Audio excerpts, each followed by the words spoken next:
It's that time again. Hello, everybody. Happy Wednesday. Happy hump day. Happy midweek. Thank you for tuning in to another episode of Daily S&M with Rory Sauter and Greg Merck. It is great to be back with all of you. Big show tonight. A lot to address, a lot to establish. What a week it's been so far. What a time to be alive. Merck, what's going on, buddy? Give us the rundown. We haven't been on air in about a week. Well, the big week, the New Hampshire primary, President Trump winning by double digits. He says double digits. It was 11 points, I think, in the final count, just about 11 points. And, Nikki Haley claiming a victory, pledging to stay in the race. Everybody's talking about why she would take it. I don't really think that it's that difficult to figure out why. I mean, first of all, she's surrounded by all these cronies and they're making tons of money off of this. These people have no desire to leave these positions or leave these things that they're doing and engaged in when there's millions and millions of dollars at stake, and she's getting millions and millions of dollars. And I think there's only two things that are going to get her out of the race. Number one, if she runs out of money, and she's probably not going to do that. Or number two, she sees it as it's a serious threat to her, 2028 presidential ambitions. When she sees it's really going to start taking away from that she has no chance of winning, then I think she'll withdraw. But until that happens, she's going to stay and she's spend it, and here's the reality with people. Okay. She's not sleeping at Motel 6s, and she's not dining at, Wendy's 2-for-1, $5 meals. She says, we've got dozens of more states to left to go. And I think what she's really saying is she's got dozens of more 5-star restaurants and luxury hotels to stay at. She's living large. She's not spending a dime of her own money. All the millions of dollars coming from suckers that just want to make Trump look bad. And surely none of these people think that she's going to win the nomination. I think many of them got ulterior motives. They want to make Trump look bad, or they'd like to see her win because they really support Joe Biden and know that she'd get beat by Joe Biden. But she's not going to get out of this race until one of those two things happens. And just expect to see her ugly, hypocritical face more. I mean, here she is talking yesterday about how the first person to get rid of the 80-year-old is going to win. I mean, this is the exact same woman who went ballistic when John Lemon said that she was, past her prime because she wasn't 20, 30, or 40. So, hypocrisy from another neocon rhino. And, I think she should do the right thing, but she's not going to. And you obviously know how I feel about Trump. I know he'll be the nominee. I'm aware, as it looks right now. But I do think he's unelectable, and I'll say it over and over. I think he's so disliked. I think he's so hated. I think there's an image already painted of him that people aren't going to get out of their minds. And I think people will vote for Biden because of the society we live in, the civilization we live in. People care about how people come off, how they approach themselves, how they how they give their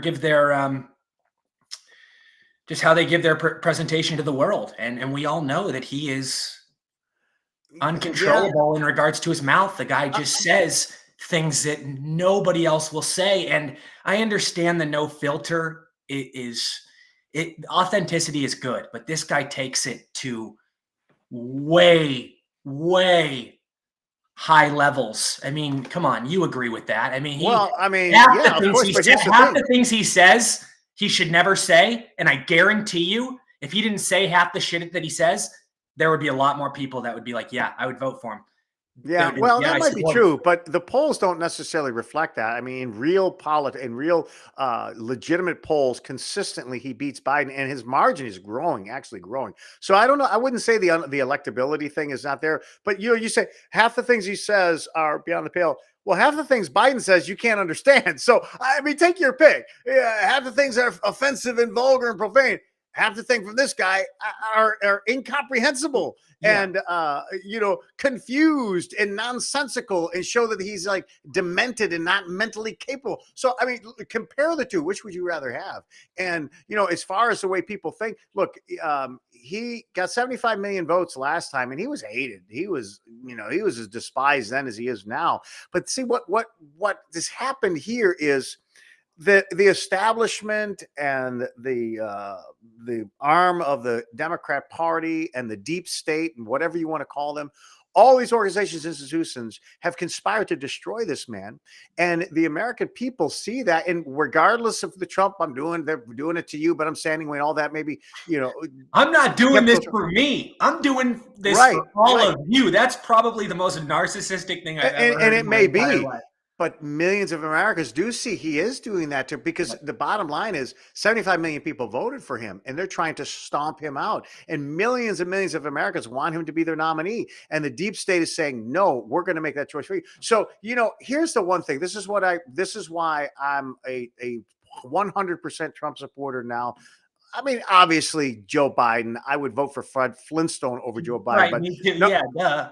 Right. But number one, he's a one-term president. And I actually like that, because he's going to hopefully. You don't know that, dude. This is the way conservatives and we talked the last time around. You don't know that. You don't know that. Come on, man. Do you seriously think he's going to try to run for a third? Let me ask you this. Did you think Joe Biden was going to win in 2020?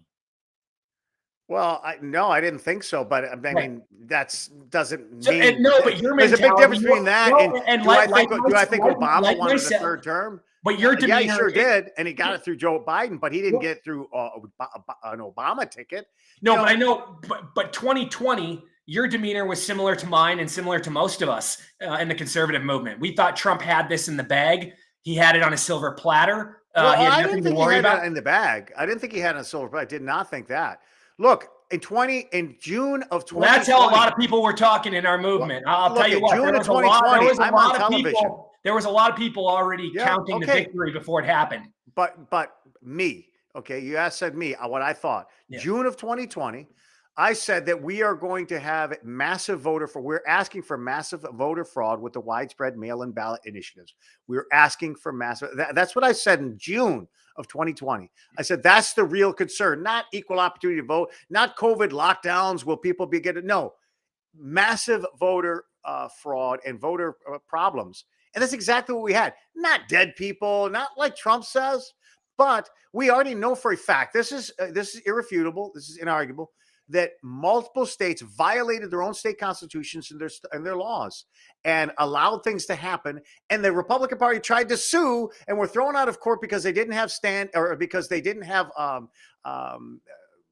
cause, because they hadn't suffered any problems. You can't sue somebody unless you have damages. So it was thrown out because they didn't have, there's no cause, no damages.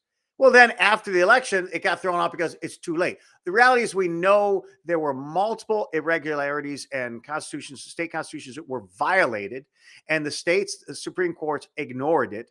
And that's wrong. You're talking about not having signature verification. You're talking about postmarks that were past the date, the deadline date. I mean, there were so many problems with what happened. And so we had all that happening. But Biden somehow won. And not only that, you had the collusion with the social media platforms, Google, Facebook, and Twitter at the time, Jack Dorsey. You had all of this collusion and conspiracies going on, and not conspiracies, actual things that were unethical and illegal. And so Biden pulled it off. But I had my doubts when, with that whole COVID lockdown thing.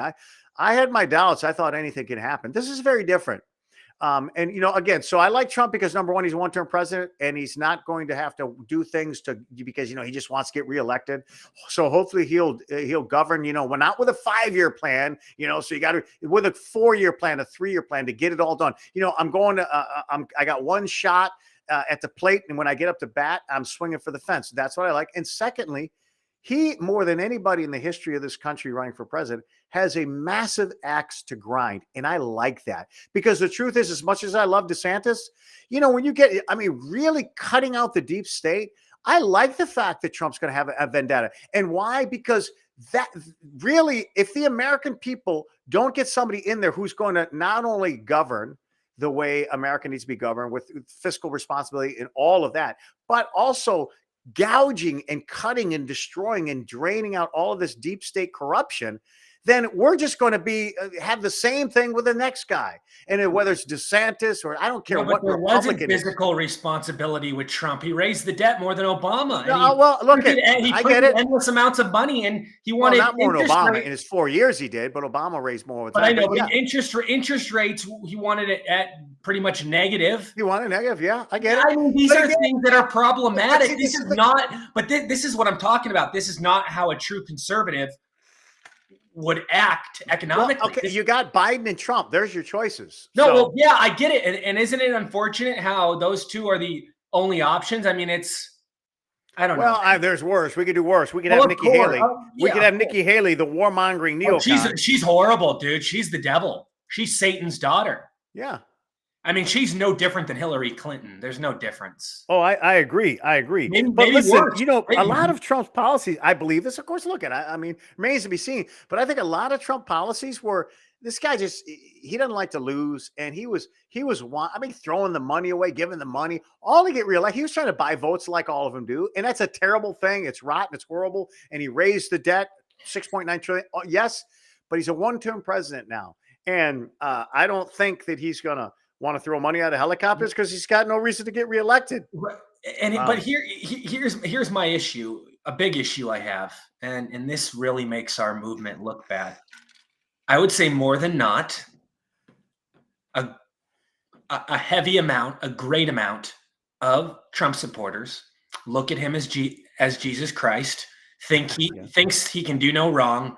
The guy is, like the greatest thing since sliced bread, and that they all must obey all of his commands. It's like a cult. It's like liberalism. Like, it's scary to me. And these are the same people that criticize liberals for doing some of the same shit.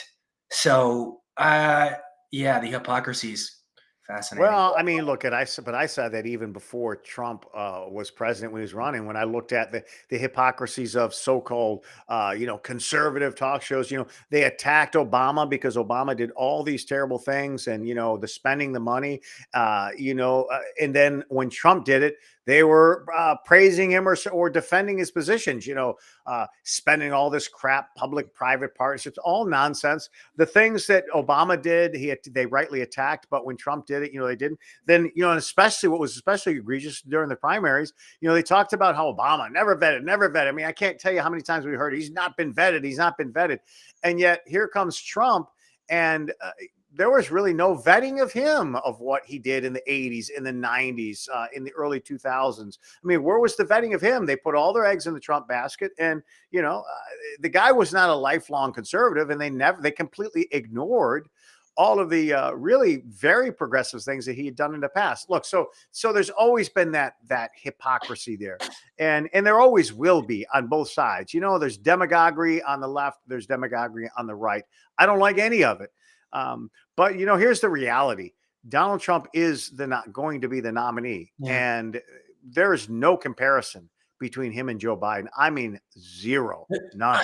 I will say that more people in the movement need to hold Trump accountable for the biggest disaster of his presidency. At least I think it's the biggest one. Although the endless printing of money and the raising the debt more than Obama comes close, but the Operation Warp Speed, keeping Fauci aboard, keeping all these bureaucrats involved, having Alexander Azar run the show, who's like one of the biggest pharmaceutical lobbyists.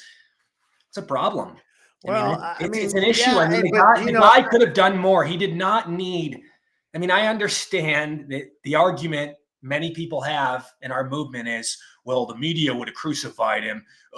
Voters would have crucified him. I mean, I hear all this shit, and I'm like, well, what about doing the right thing?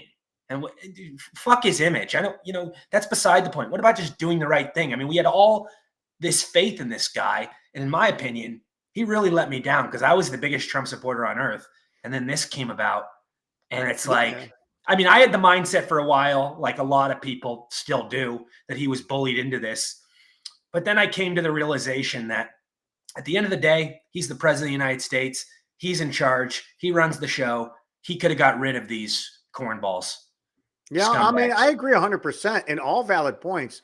And I think that he should, somewhat address it at some point, the COVID, the Fauci and all that. But the reality is, I don't like Trump looking back at, 2020 and the stolen Right. election. I do think it's important to address voter irregularities and to get really a handle on that. But, this whole, it's time to move on.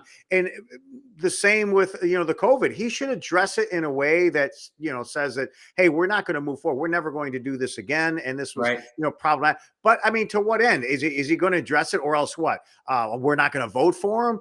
You know what? We'll take the Democrat or we're going to vote for somebody, third party or right. Look, all of those things, it really comes down to this country is so FKD'd that it doesn't. I don't care what Trump did in the past. You know what? I don't care. I mean, that when he said he could shoot somebody on Fifth Avenue, you know what? If he did that at this point, I would think that there was definitely a reason why he had to shoot that guy. I wouldn't wait for the courts to,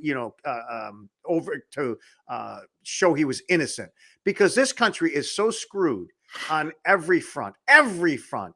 I Yeah. mean, we may very well, and I believe that we've gone too far, that we'll never recover. But maybe we could stave off the ultimate demise of this country. And you know what? If Donald Trump's 4 years buys us another 20, then it's definitely worth it, because the Democrats absolutely simply cannot be in power anymore. This country is over. Yeah. It's over. It's over now. Right. It's just maybe it's going to be sooner or later. But when they talk about the saving our country, yeah, we have to save our country if we give Yeah. a damn at all about America. And that means making sure Democrats are not in power. Now, there's a lot of speculation that another lockdown is right around the corner. Who knows if it's going to be during Biden's presidency, or Yeah. if this crazy thing breaks out when Trump gets elected. I mean, I can see that. I can Well, but you know absolutely what? see. I honestly don't see Trump doing that again. That No, lockdown. but I'm saying, let's just say a disease breaks out after he gets elected because they want to do some sort of revenge because they're pissed off. They want to send him a lesson. I don't know. These people are weird. They do weird shit. Obviously, there's going to be crazy stuff going on in the streets like we've never seen before.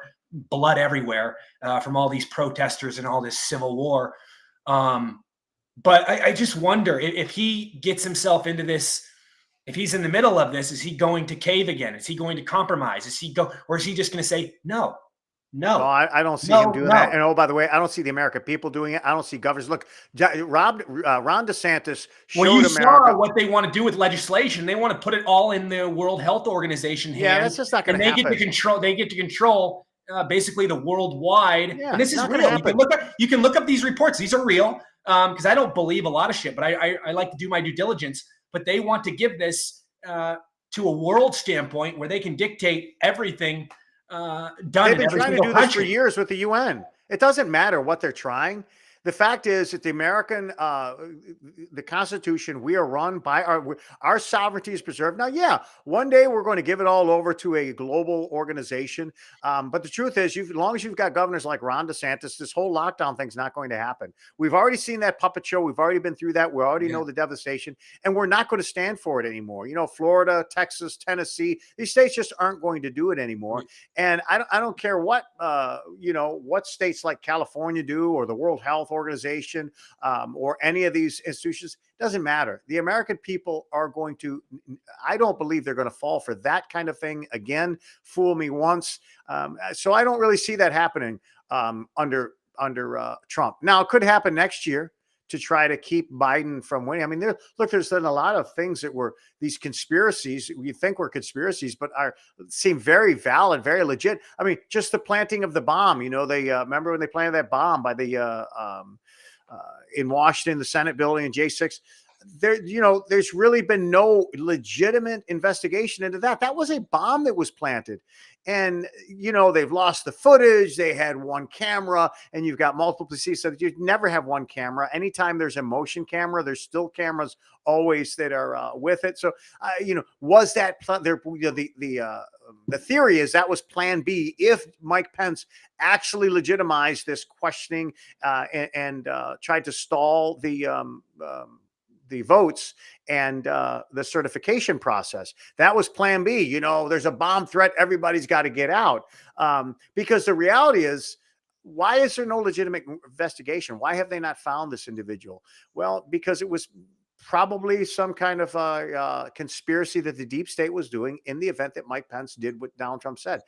My point is all these things are likely to happen under people who want to keep their Democrats in power, like Joe Biden. So if it's going to happen, I could foresee it happening next year prior to this election. So, yeah, we're what 10 months away.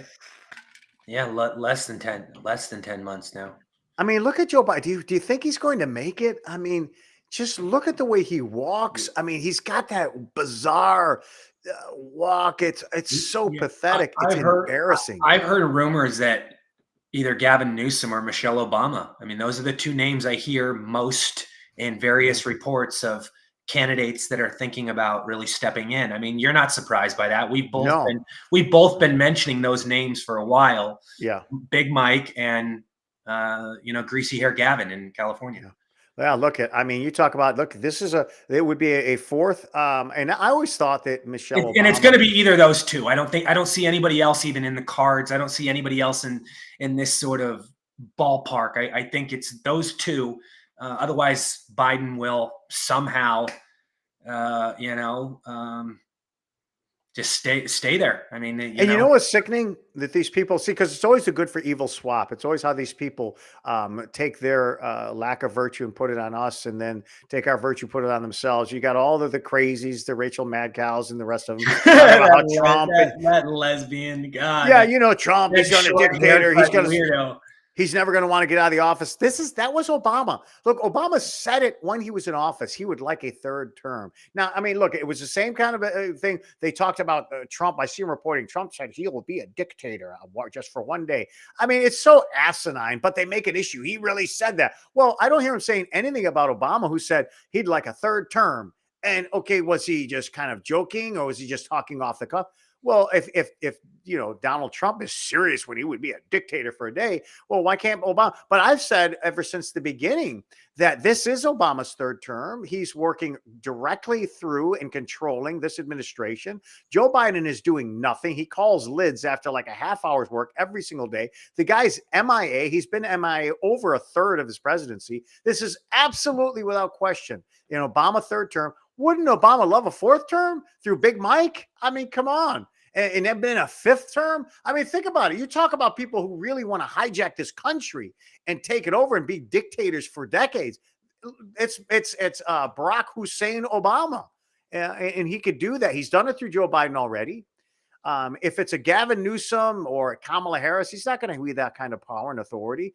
He wants to be in charge again. He's in charge now. And the only way to get in charge again, I think, is with Big Mike at the top of the ticket, not as VP, but as the top of the ticket. He would love that.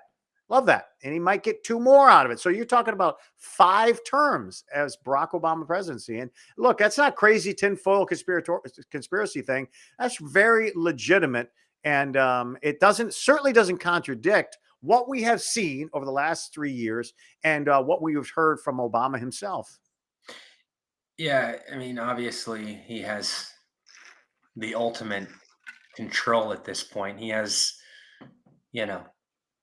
more power than anyone, I feel, with this administration. There's no way Biden's calling the shots. Oh, God, he doesn't even know what he has. Listen, the other day, I mean, we saw him. How do you think the border is secure? No, I've said it for 10 years. Now, let me ask you this. Do you think Obama had him planned for a long time in regards to his VP pick? Do you think that was all part of the agenda? I Well, mean, I think initially it was easy because, Joe brought all of this, this, what they thought the experience. Because look, I think about what, like the middle class supposedly? man, the middle class, but I think it was more of experience because remember, Obama But I basically, could see how Biden would be somebody that could definitely, compete with the conservative back in those days for the middle class vote, because there were a lot of middle class people back in those days just voting Democrat. well, yeah, but what Obama was when he ran the first time, remember, he was a 2-year senator and he only fell into that Senate seat Right. because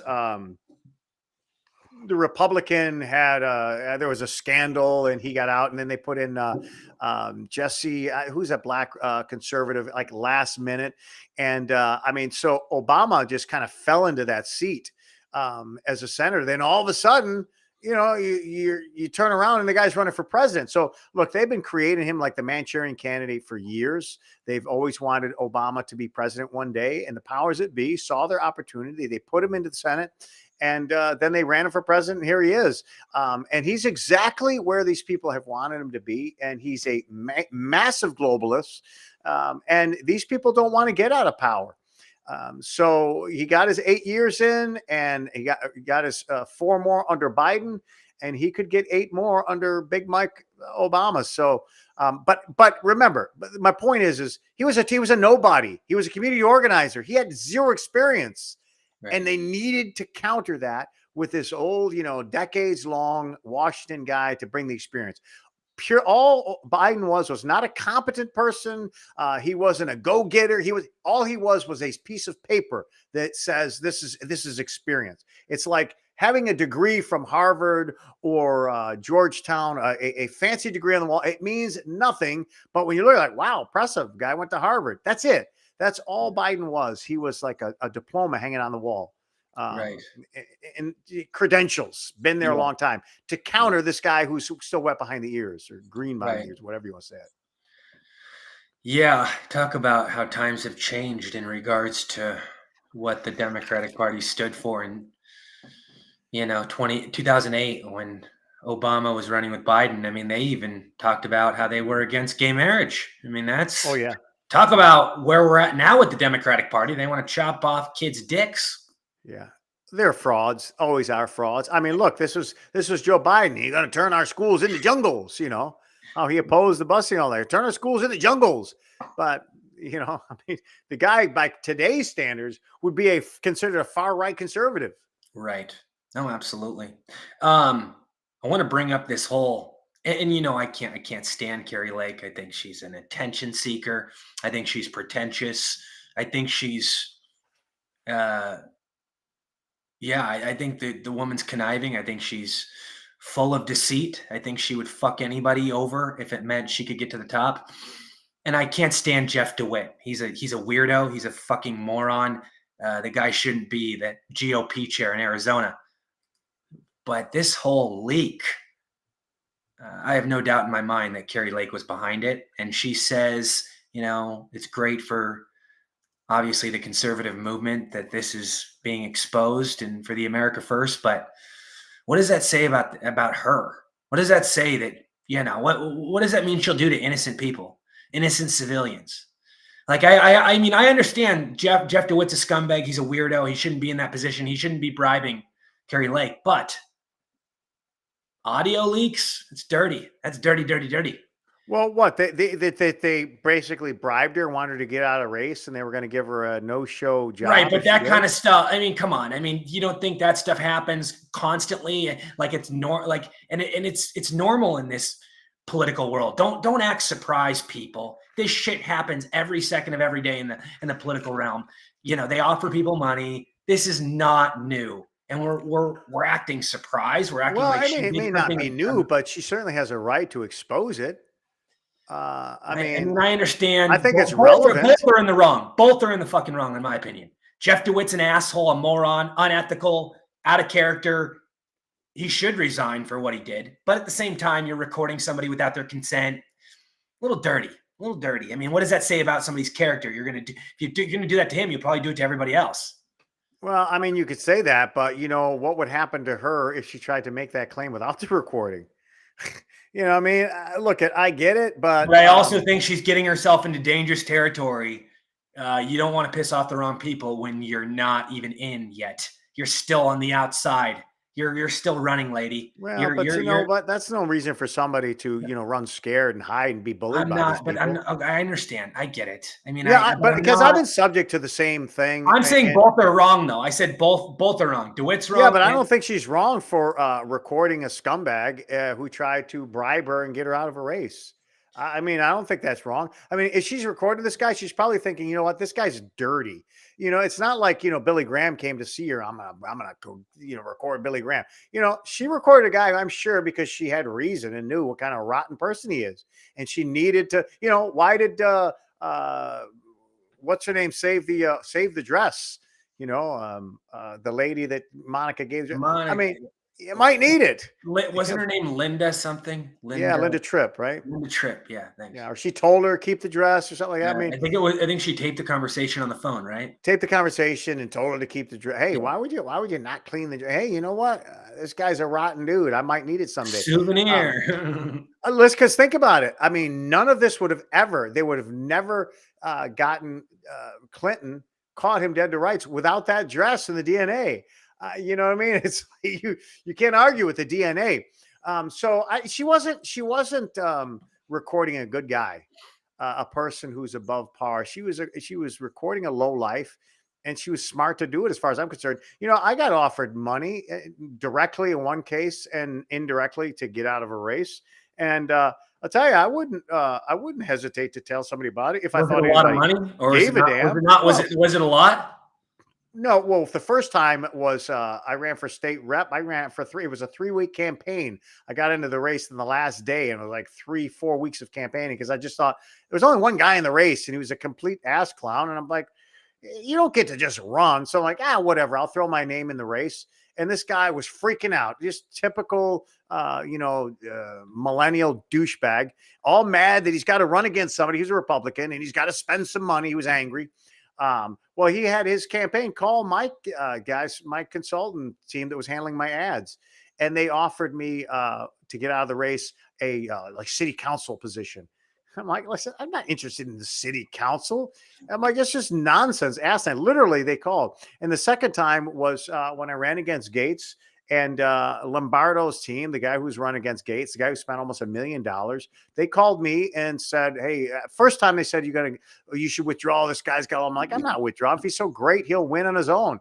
And then after I paid the filing fee, $10,700, they called me again. Hey, you going to withdraw? No, I'm not going to withdraw. I said, if I said no before, I'm a hell no now. I just wrote my own check for $10,700. And the response was, well, we can do something about that. We could take care of that. And I'm like, yeah, no. Did you have to sign any sort of NDA? Did you have to sign anything? I mean, I imagine that they want you to, if you're getting presented that sort of deal, you have to sign something saying you won't say No. I don't anybody, know. They right? don't want anything in signatures. They don't want anything. It's like a hush deal. Hey, here's 10 grand. What am I going to do? Hey, I took But 10 how do grand. they know you're not? What would How I do do? they Admit know? that I But took a bribe? I mean, know what I mean? I know you would never record, but how do they know you're not? How do they know that? Well, because why would I ever say, if I took that, why would I ever say anything about it? Right. Why would I ever say, if I actually took it? Why would I ever say, yeah, hey, I took a bribe? Yeah, I mean, No, look, but you could I feel like you could screw them over worse than they could screw you over because they gave you the money. I don't feel like taking the money is as bad as giving it. well, legally it is. I mean, accepting. Well, I Yeah. mean, what do you think's more? I mean, if you had to pick one or the, I think giving the money I is don't think worse. either. I mean, I think I'm the low life because I could be bought. They got nothing to lose. You know what I mean? Like, yeah, hey, But this no, guy could think be about bought. it. Think about it. You would be out of the race and he would still be in. So I feel like this would affect him more. Well, I mean, If you recorded it, you sure. could ruin the guy. Think about it. Yeah, I could, but at my own expense, Well, yeah, you should. You're already out of the race. You're already back to being a normal citizen.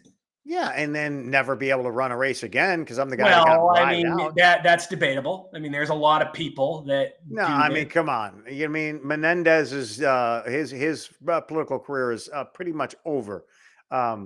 No, I don't. I would. That's just you How can't have often it do you both think this ways. You happens? Do you can't think be this- do you- virtuous. how That often do you think- bastard. I mean, to look like a ridiculous hypocrite, I couldn't do that anyway. It's kind of like asking a tiger that's been in the wild, ripping things apart and eating and gnarling, that, one day he can go and be in your living room and be a house pet. Look, Yeah. if he's a wild tiger or a lion living in the jungles, he is never going to be a house pet. If I could be bribed and bought, I can't be virtuous, 5, months later and say, this guy bribed me. I mean, what kind of scum of the earth would I 99% be? of Washington, look at 99% of Washington. They're bought and paid for. Yeah, but I'm not. And I couldn't be both. I can't No. be, hey, I hate these people, the city of prostitutes, harlots, whores. And then, oh, but, I took one. I am one of them. You're a bunch of damn whores, but then I am one. It's like that guy who was railing against, homosexuality. And it turns out that he was a pedophile, a gay pedophile, So, Whoa. but the bottom line is you can't do both. Wait, what? You're talking, wait. Yeah, some congressman years ago. I can't remember. He was like this staunch opponent, and he was out. He was a Republican. I don't remember his name. Yeah, dude. Believe it or not, there's a lot of gay Republicans, Probably. closet ones in Washington. There are a lot. But he was a little "thou dost protest" too much, like, you know what I mean. And then come to find out, he gets convicted of like gay, I don't know, with teenage boys or something. But the point is, I could never do both. I could not take it, and then you're one or the other. You either take bribes or you condemn people that do. But my point is it does happen. Now, I did tell a reporter a few months ago who works out at my gym, and I told him that story. He goes, "Man, I wish I'd have known that story. I would have reported that." I said, if I had thought anybody gave a damn, I would have told him. I would have called you up, because I would have had no problem with that. I personally thought it was rotten that they would do that. Once he said that, and he's kind of tiptoeing. Well, I think we can take care of that. That wouldn't be a problem. Because I said, look, dude, I just signed a check, $10,700. My money. I didn't get donation money. I financed my own campaign.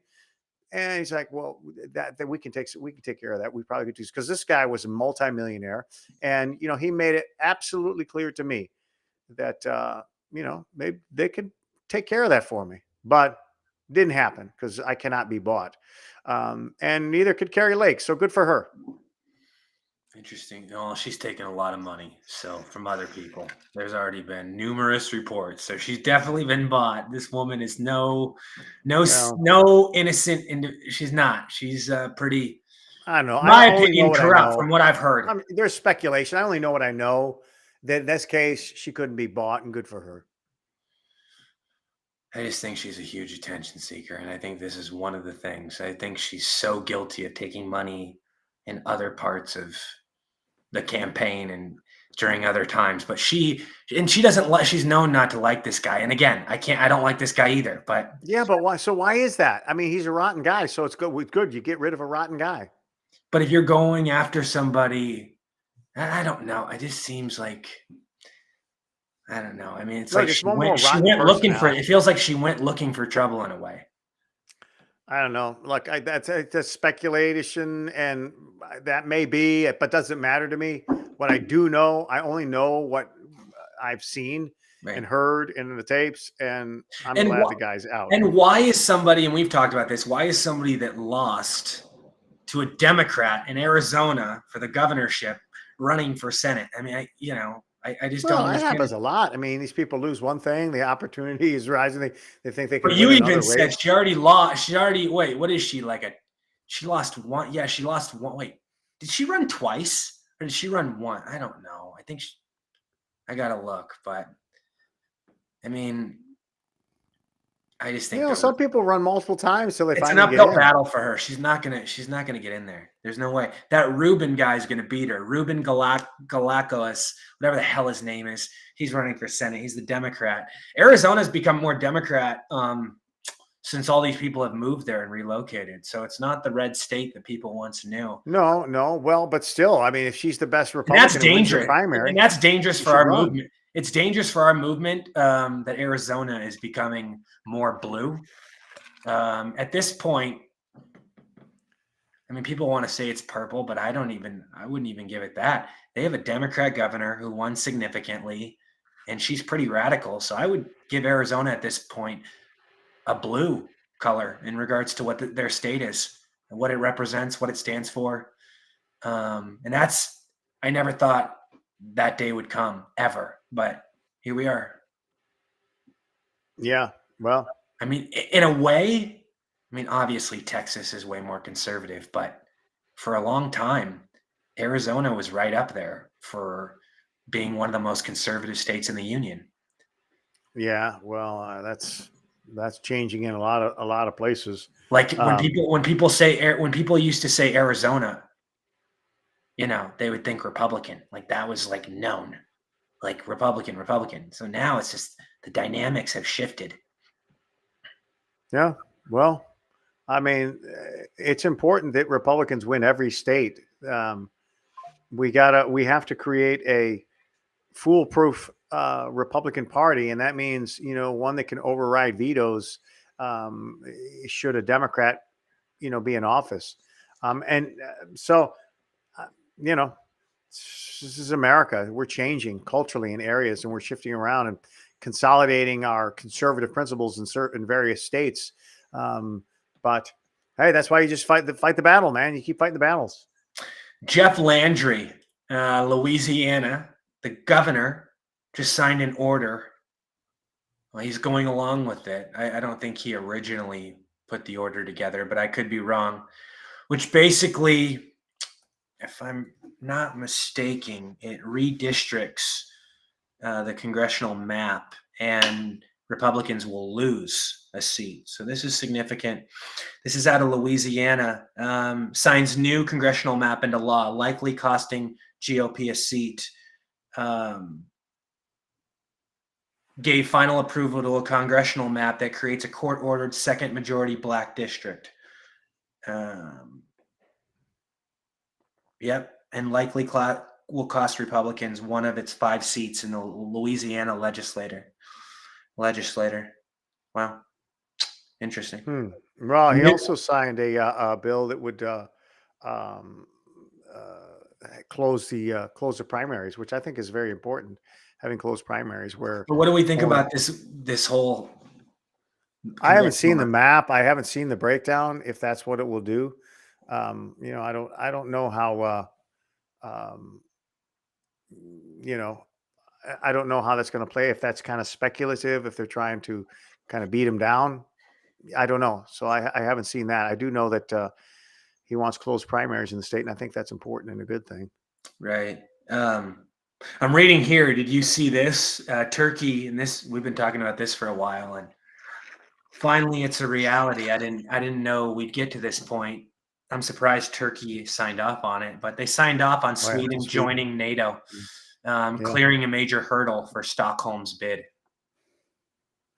I don't yeah. know how we Well, feel about that. I mean, all these countries joining NATO suddenly. I mean, I don't mind countries like Sweden. I right. I mean, mean, it's Sweden's pretty peaceful place. yeah, they pretty much align with our Western overall values, ideals, yeah, yeah. and values. And maybe they could start kicking in and paying our fair share. But I support America withdrawing from NATO altogether, or really reducing the amount of money that What we contribute. I don't know why we contribute so much in the majority. I think we should, if anything, contribute a very, very small fraction, a much smaller fraction than Europeans. It's not, it's how many thousand miles across the pond from us. But there are multiple organizations we should be removing ourselves. We should remove ourselves from the United Nations. I think we provide probably half the funding for the United Nations. It's a colossal waste of money, taxpayer dollars. This is an entire institution that only promotes anti-American sentiment. Is a frontal attack on American U.S. sovereignty. Is probably one of the most anti-Semitic institutions in the world, and it's right on our own territory. I mean, one of the buildings right there in Midtown Manhattan. I think we ought to withdraw completely, and if they want to stay in the building there in Manhattan, we should charge them the going rate for office rent and rental for that space. Every country that wants to come in there has to pay the rent, or we take that building and sell it to a private company and get out of the United Nations. Why are we paying $500 million a year for this organization that hates us, and they come to our own house, into our own country, and spew hatred? World Health Organization is another one. I mean, we fund a major percentage of the World Health. We got to completely withdraw out of that. And you know what? Maybe Donald Trump, who has a huge axe to grind, ought to be that guy. He'll be that guy. They'll say no. I don't know if anybody's got the guts to say we're out of UN, we're out of WHO, we're out of NATO. But if there is a guy out there, it would be Donald Trump. Um, yeah, I think we need to be out of the United Nations. I've been saying that for a while. It's a disgrace. It's a waste of money. It's Wait, useless. well, if it wouldn't, it'd be bad enough it was just a waste and useless. They actually It's come to our corruption, own and these country. people. Yeah, go Yeah. ahead. Imagine guests, you invite them over to your house to have a wonderful steak and lobster dinner, and all they do is attack you and tell you what a rotten person you are. I Yeah, mean, who would do that? Yeah, it yeah. happened one time, and you'd never come to my house. I would bounce you out of my house on your head. All right. And yet, year after year after year, these people come there, they rack up bills in hotels and in restaurants, and they never pay their bills. Off they go, Mhm. and we're paying for it all. It's just the stupidity of the United States bureaucrat never ceases to amaze me. Right. We're going to take a quick break. We're going to come right back. We're not going to do the full 5 minute break, but we're going to come probably back in about 1 minute. Stay with us.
And we are back. Daily S&M.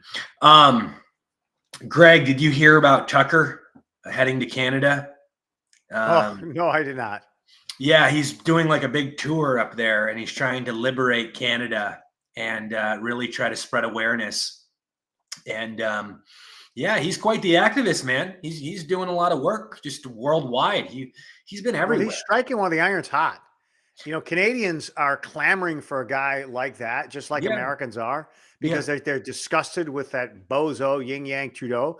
And so, yeah, he's seeing that. Look, make no mistake, he's very ideologically driven, but he likes money too.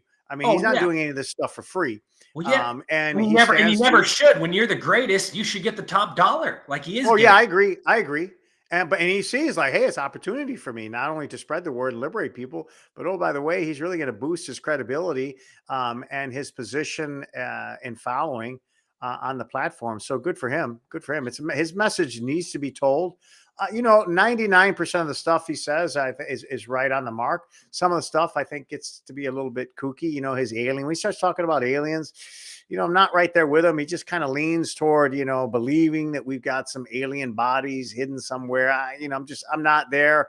But most of the stuff is right on the money. Definitely the most important voice in media, and the most popular.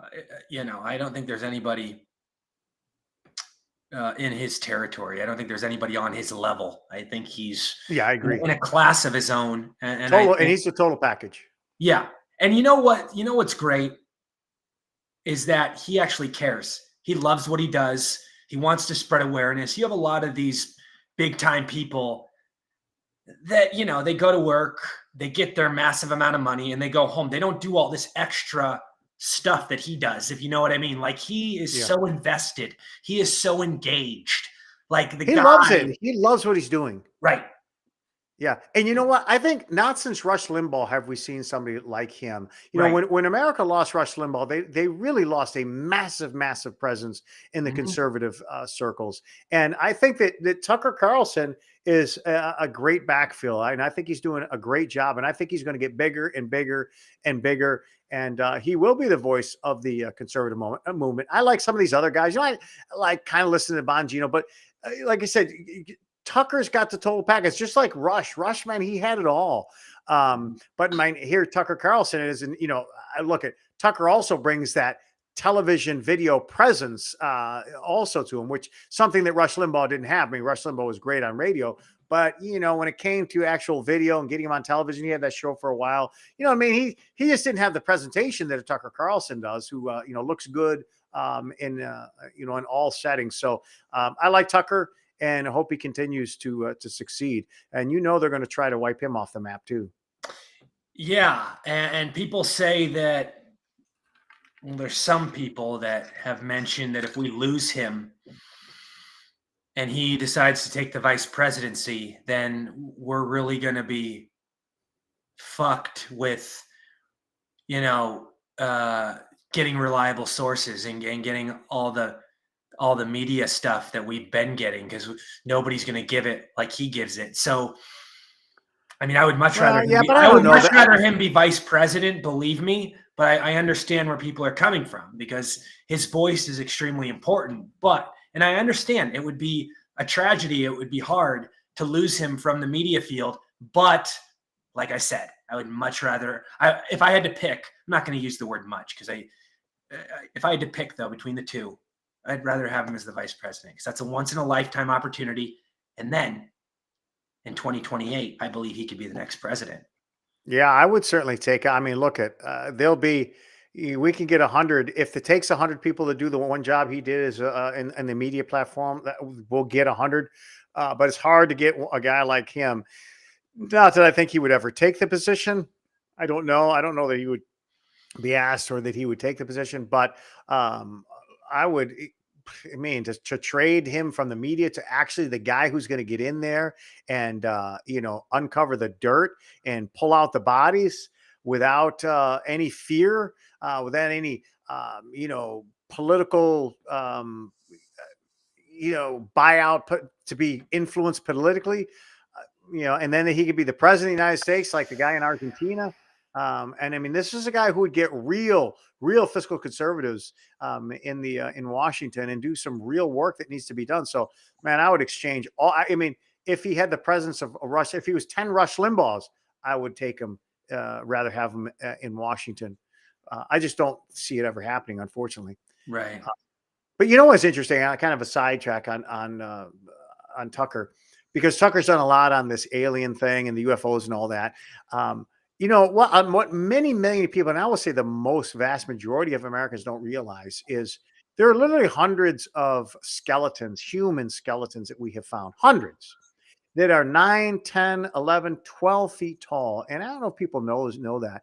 Smithsonian has been an egregious, really violator of science and transparency, because they hidden a lot of these skeletons and you can't see them. And there are institutions, museums all over the country that you can't see this stuff. It's in the basement. They had a skull that was massive, a human skull, massive human skull. And it used to be on display in a museum in Louisiana. And they took it down and put it. Why? Because all of it contradicts this whole evolution narrative.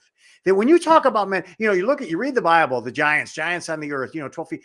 People just think, it's kind of strange, bizarre. No, it is a fact. We have human skeletons. I mean, femurs that are as tall as me. I'm not kidding you. Imagine a 12-foot person. This is reality. We know what happened, and not just one crazy. We saw that guy was like, what was he? Guinness Book of World Records. He was 8 feet, 11 inches. I mean, Goliath was 9 feet, 6 inches, but we had people 12 feet tall. And when you look at, for example, the story of Noah, they've recreated the ark based on the biblical dimensions. It's a massive ship, and I think it's in, I don't remember where it is, Tennessee or somewhere, but you could go visit the Noah's Ark recreation. Huge thing. And you think, well, how could a guy do that, man? One guy and his 3 sons. Well, imagine that guy's 9, 10, 11 feet tall, 12 feet tall. You know what? 3, 4 dudes, 12 feet tall, could sure as hell build a boat like that. No problem.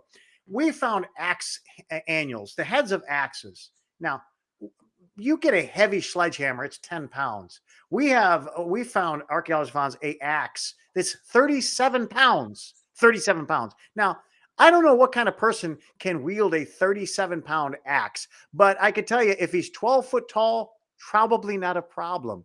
And yet this is a huge, massive, massive story. And I think it needs to be told. And I mean, while Tucker's going around talking about UFOs and aliens, how about talking about a 12-foot man that was common? And I think the reality is before the flood, The people were giants. There were a lot of big people on the earth. There's talk that the island of Guam had people that were 12 feet tall, 10 feet tall. It was like this island of giants that lived on there. So I think it's an incredible story, fascinating science, and I think it needs to be told, and yet nobody's telling it. Yeah, no, no, I hear you. I think people need to look at everything. I think you're right. I don't think this has been looked at thoroughly. I don't think it's been looked at in detail enough. I think too many are focused on other things. I think, you have to really do all the research.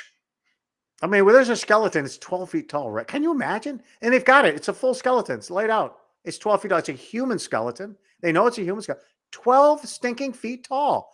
I mean, even if you thought that was a genetic freak, this guy had this hypergonadism or hyper pituitary gland, is whatever they call it, gigantism, when your pituitary gland produces massive amounts of growth hormone. Even if it's a one-off, nobody's ever heard of a 12-foot guy. We just think that guy who's 8 feet 11, he's the biggest guy.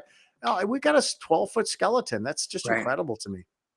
No, I hear you. I hear you. I want to bring this up in regards to Virginia Democrats advance assault weapons ban, gun purchase waiting period. So more war on the Second Amendment.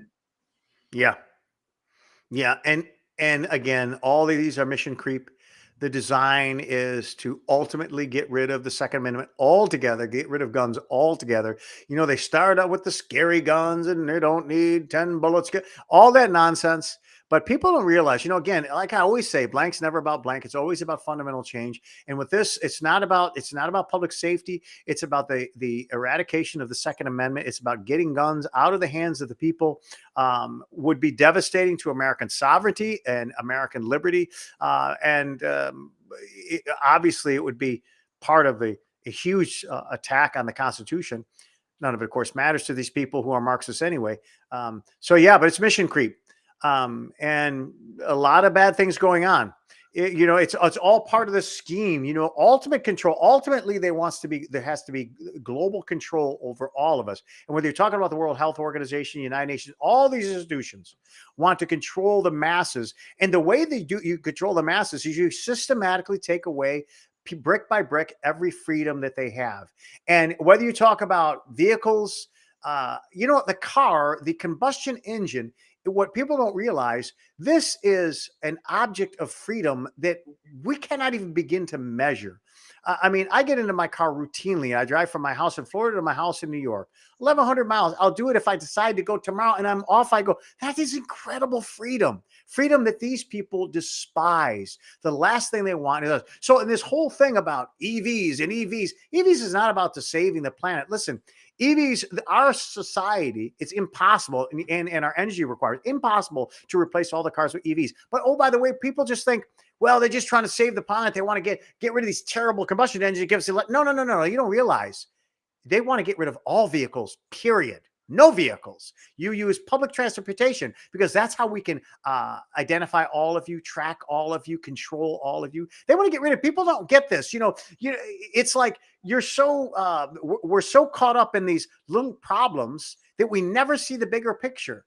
And they have a long agenda, and we are ignoring the agenda down the road, which is get rid of all vehicles because we're arguing about whether EVs are better than combustion engines. Listen, if everybody knew that the agenda of this movement was to get rid of all vehicles, I guarantee you people would say, well, hell, I don't like that. Stick your EV in your ass. I don't want an EV. But that is what the agenda is. You heard the Davos dimwits. They are proud to say you're going to own nothing and like it. And this is all part of it. And oh, by the way, I don't know, did you see the latest with the two commies, Elizabeth Warren and Sanders, are trying to push this wealth tax thing? You've heard about that? Yeah, the wealth tax. Yeah, she just presented that the other day, didn't she? Yep. I mean, and what the wealth tax is take everything you own. And I don't even know if they have a car voucher. Do I owe money out? Look, you own your car. If you own you got a Mercedes, Mercedes, $100,000. Maybe you owe 25,000. I don't know if they allow you to deduct the 25,000 you owe on it and say it's only worth 70. Bottom line is they take every single asset, your cars, your dishes in your freaking cabinet, your china, your commodities, your house, your property, everything, your stocks, your bonds, add it all up at the end of the year, and you pay tax on it every single year. So you're literally, if your wealth is diminishing and maybe it grows, maybe if you win, okay, maybe you earn 11% this year and the tax is 5%, so you net 6, or maybe you lose 5%, but you still got to pay 5%. You lost 10. You see, so it's massive. It is what it does is, and people think, well, it's to fund. We got to fund this government somehow. No, you don't realize this is the fulfillment of the Davos dimwits plan. You will own nothing and like it. Who in the hell is going to want to own anything? You know, you're talking about anybody middle class. If you're uber rich, it doesn't matter. You'll pay it because you got so much money, it doesn't matter. But anybody, look, you own a home. Why the hell do you want to own a $500,000 home if every year you got to pay tax on it that you can't afford anyway? Well, 5% tax, what, you're going to pay $25,000 tax? What if it's 1%? You already can't afford your taxes, and it's not just your home, it's everything. Your stocks, your bonds. Why do you want to own any of that stuff? You got to pay tax on it every single year. It is all part of their plan, and it is a complete, utter fulfillment of you will own nothing and like it. And if people don't realize it, this is the Warren plan. This is the Bernie Sanders plan. This is exactly fulfillment of the globalist prophecy that you'll own nothing and like it. And you better wake up. This isn't just about extorting money from the American citizen. This is about pushing the globe to that agenda where we will own nothing. And the whole EV thing you brought up, there are a record amount of companies right now not able to sell these cars, or they're dropping the production amount. I've seen so many negative reports recently. I mean, it's just not sustainable. Of course, because it's asinine. It doesn't work. You know, it's the same thing with the stupid solar powered garbage with these massive windmills. Look, they just don't work. But again, what is it like? They only work for about 3% of the country's energy, right? I think that's what they said about windmills. But solar. You look at the massive amount, the cost. They will never pay for themselves. But does that sound about right? That it only covers about 3% of the total? Like in regards to, I think it depends on the state. You know, like in California, look, Texas, pathetic. They got all these massive wind farms. It's just so ridiculous because it doesn't work. And ridiculous because the private enterprise, the free markets would never do this because it doesn't work. The only way that it works is to shove it down your throat and to subsidize it with taxpayer dollars. It is a complete, utter disaster, and it's never going to be able to sustain the energy requirements of our communities, of our cities, of our country. Never. But that is not the point, because it is never about that.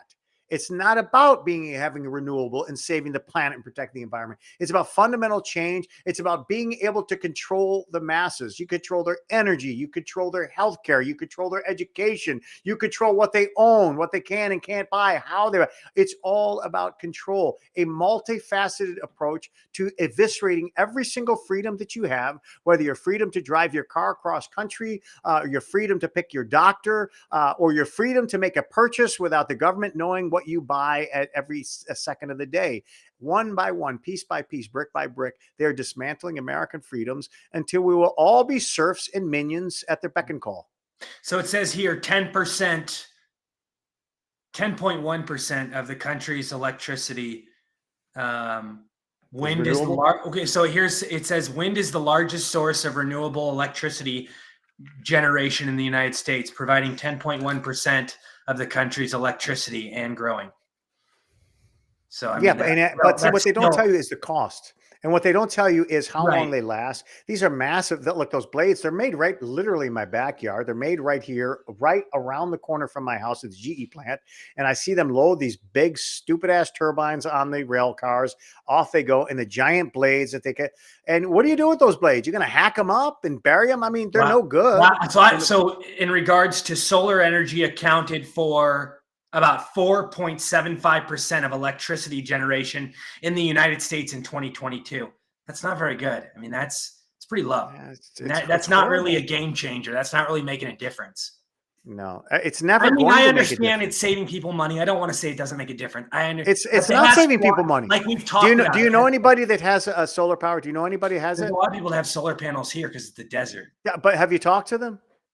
I mean, I've Yeah, heard. okay. So I talked to a guy who's got the solar power. He says biggest waste of money ever, has not paid for itself, and that's with the tax credits he got. He says the biggest waste of money. Waste of money.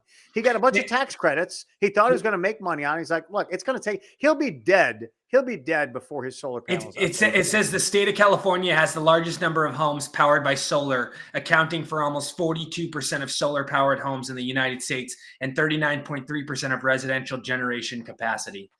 Yeah, well, of course, those are the virtue signaling. Hey, I better than you. Probably got more EVs than everybody. And you know what?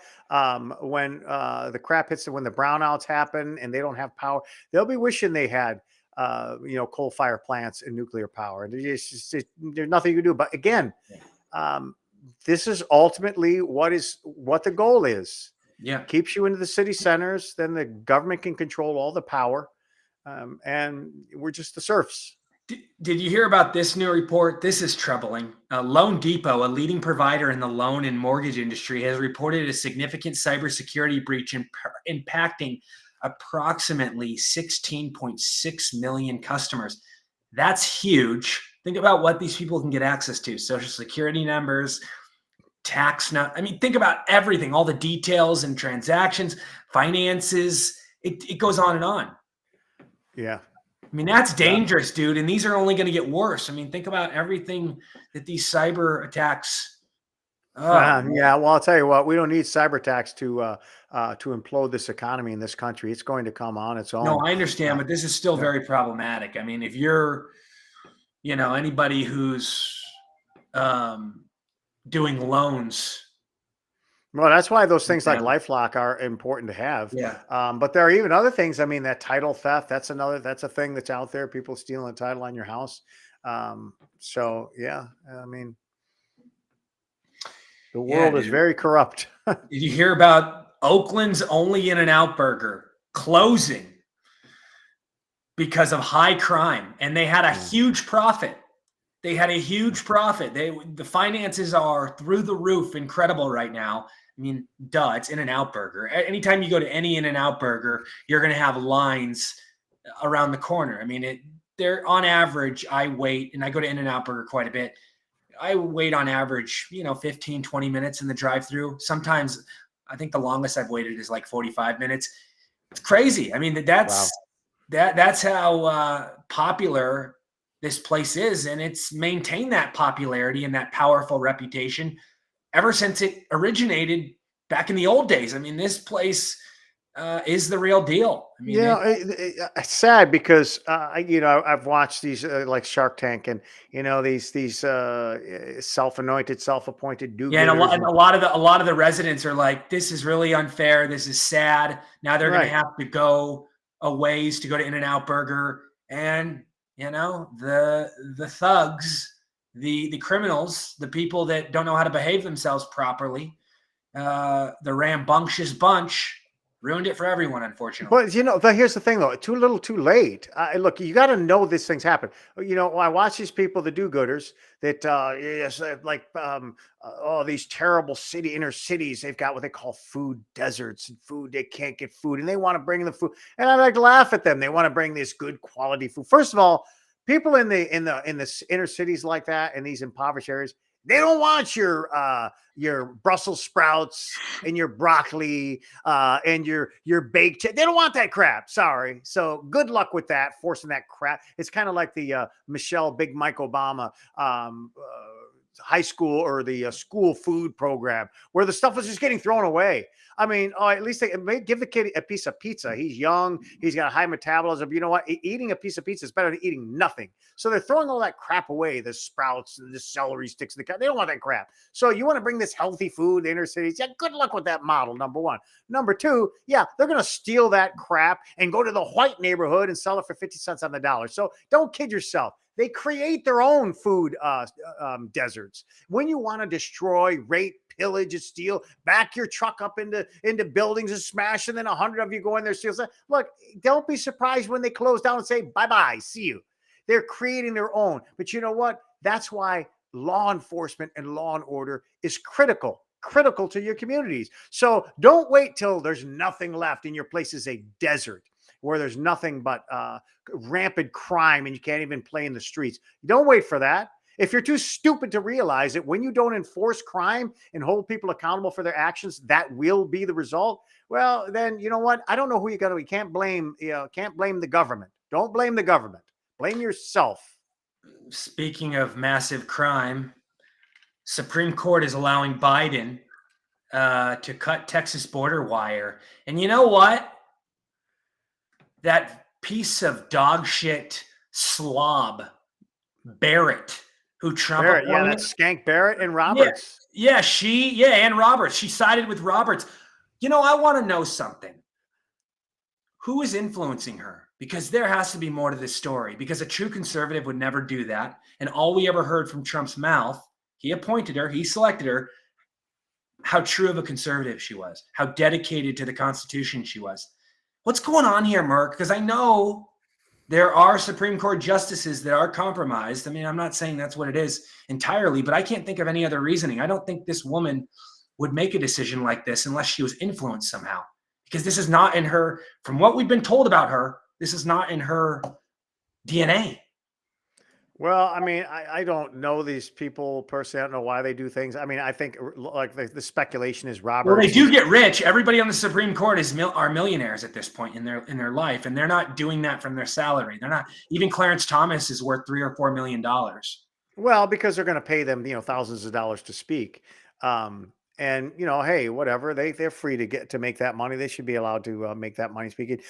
Like Roberts, they say, is he likes the attention, and he doesn't like getting hated, and he's probably a pathetic, weak man. Doesn't like getting attacked. I heard he likes little boys. There's a lot of reports. People that have worked on Washington that he is one of those people that is that kind of weird dude. Like he's an odd duck.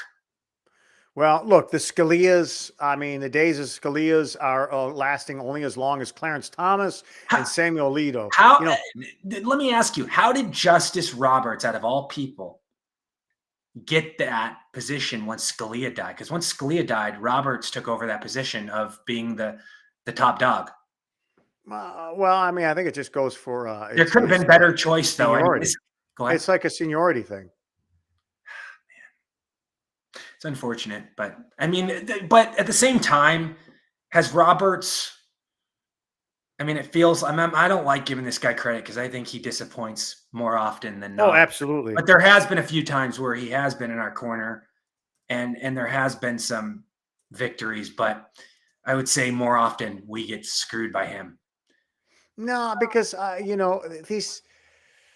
these people don't have guts. I mean, Scalia had guts. You're right about not having guts. They want to please everyone. They want to be, they think in their mind that they're the voice of reason. They think they're doing, this heartfelt, wonderful, good thing by working with both sides, but both sides have an agenda. Both sides have certain things that they want to get past, that they want to, get across the finish line.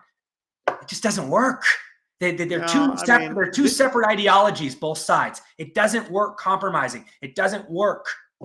Just look at the presidents of the United States. I mean, very few, if any, were uncompromised. I mean, even Reagan compromised on amnesty for illegals. Yeah, and that was a big that was one of the worst things any Republican president has ever done. And he still gets shit for that. He still gets shit for that from conservatives because, I mean, I obviously understand he did a lot of good things. I get that. But the mental hospitals was an issue and the amnesty was an issue. Those are two big fuck ups, in my opinion. Well, I mean, it's tough to find a Clarence Thomas, a Samuel Alito, and an Antonin Scalia. It's hard to find people like that. I don't know. I hope we at least got it in, Gorsuch and Kavanaugh. But I'll tell you, Barrett, she's been a huge Roberts. Nobody's come to depend on Roberts anymore. He's with the wackos. He might as well be with Keegan and the Sotomayor, the wackos.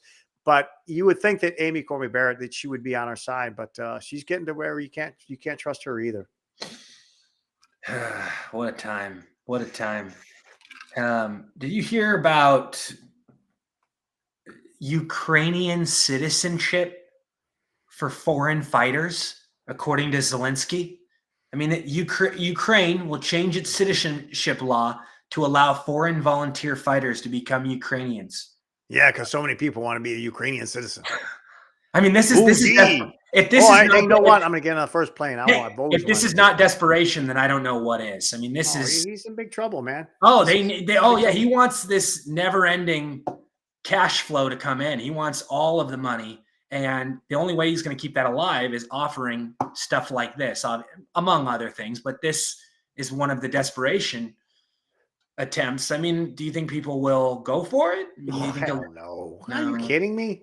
I mean, it's not like Ukraine has ever had a problem with illegal immigrants wanting to And, flood into their country and be did like, you hear this? Did you hear it's this? almost laughable. And there was a It's report. like, no, I prefer like not to do that. Don't. I'll come help you, but no, don't make me a citizen. And there's a new report that came out, Mark, and this is as evil as can be. Soldiers in Ukraine that are dying, they're dumping their bodies and reporting them missing so their spouse and their family doesn't get financial support. Have you heard about that? This has been reported lately. Wouldn't I've surprise seen me, numerous though. reports. You're not surprised by that because then then they have to give out all that money. Yeah, there's no way. Yeah, then you know what? Zelensky might not be able to get that 300-foot yacht. He might have to get a 275-foot yacht. All those oligarchs are stealing that money. It really sad and pathetic. And I think it's also, it's really disgusting. We're not going to be told the real side by either the Russians or the Ukrainian how many people are dying, but we know it's tens of thousands, maybe hundreds of thousands. Wouldn't be surprised if it's hundreds of thousands. But you know what Zelensky's he has to keep this money coming in because he knows he's done. When this money stops, he's done. So it's sad because the country of Ukraine is not one person. It's not about keeping Zelensky in power and protect. It's about the Ukrainian people, and we are not doing the Ukrainian people any favors doing what we're doing. We're just not. We could be sitting down at the negotiating table. But not Biden because Biden's is incompetent. Unfortunately, these people are going to have to wait till and if Trump is elected before they have any hope of survival. Right. We're now in a war in the Middle East. Didn't we respond to something that happened in Iraq yesterday? Aren't we going at? Well, there have been multiple attacks in Iraq and U.S. forces in Syria. Certainly, the Red Sea is now chaos. They're rerouting all of that traffic around Africa. Yep. And you know what's sad is you had the Brits that were, the first reports were the Brits were striking the Houthis, and then it was Brits and the U.S. were striking. Pretty sad that Great Britain is taking the lead when our soldiers are getting attacked and our ships are getting attacked, and it's Great Britain that's striking. This administration is completely compromised. But like I said, this is the Iranian Valerie Jarrett, a part of the Obama administration. They're the ones writing the foreign policies, and they're not going to do what's required, what it's going to take, and that is to take out targets in Iran, to sanction it. They're not going to do that because they love Iran. And, again, all these things, we're just going to have to wait it out until a Republican goes into office because it's not going to change. I want to bring this up. We talked about this, I think, either last week or the week before. The weasel pipsqueak governor in Ohio, DeWine. He's been defeated on this tranny issue. The Ohio legislature officially overrides DeWine's HB 86 veto. Transgender mutilation is now banned for minors, and males are now banned from women's sports in Ohio. Well done. Well done. Yeah. You know what? Mike DeWine is a disgrace to the Republican Party. He's an embarrassment. This dude's an embarrassment. Weasel. These people are not only just stupid and naive. Look at where he's governor. And same place John Kasich was governor. Just scum of the earth. Oh, yeah. These people do not represent the Republican Party, dude. Well, sadly, because these people, he doesn't know the progressive narrative. Blank is never about blank. The LGBTQ is not about acceptance and equality. They are about forced compliance and forced participation. He doesn't realize that. When some woman, one woman comes to you crying and saying, my kid would have killed herself. Seriously? And are you ignoring the dozens and dozens in your own state who would come to you say, if my child didn't transition, he would not have killed himself? What about all those people that Right. did kill themselves before they transitioned? You know, there's something wrong with you as a parent and your child. If your child's going to kill themselves because they can't become a woman, because a girl, or the boy, girl can't become a boy. Yeah, the failure was with the parents. And it's up to the government to have some responsibility here. I mean, what the hell are we creating? You know, if my kid doesn't get a Snickers bar for breakfast, lunch, and dinner, he's going to pitch a fit. So I'm going to give him a Snickers bars. I mean, look at, so you're allowing these stupid parents to influence a decision that is devastating. Not only it's a complete abandonment of truth and reality and replacing it with imagination and fantasy. And you're stupid enough to think, well, you know, this woman, this mother. I mean, look, you're either incredibly naive or stupid or a liar. Take your pick. You're one of the, take your pick, A, B, or C, or maybe you're all of the above. Yeah. And I'm going into businesses and I'm noticing, I mean, I've seen it, I would say a fair amount of times. Teenagers, you know, 16, 17 as employees, um, you know, transgenders. You know, this is becoming more and more of a trend. And you go in there and you look at this, and obviously nobody, you know, I don't want to be mean, but it's hard to get used to. It's hard to adjust. It's hard to adapt. It's just ludicrous. Yeah, I go get my And groceries up there. And you know what the sad part is? They're told that it's normal, that it's okay. So they're just going with that. And not only that, but not only that, and they're embracing it. They're like, yeah, of course, I'm cis, you know, like all this different terminology, this lingo.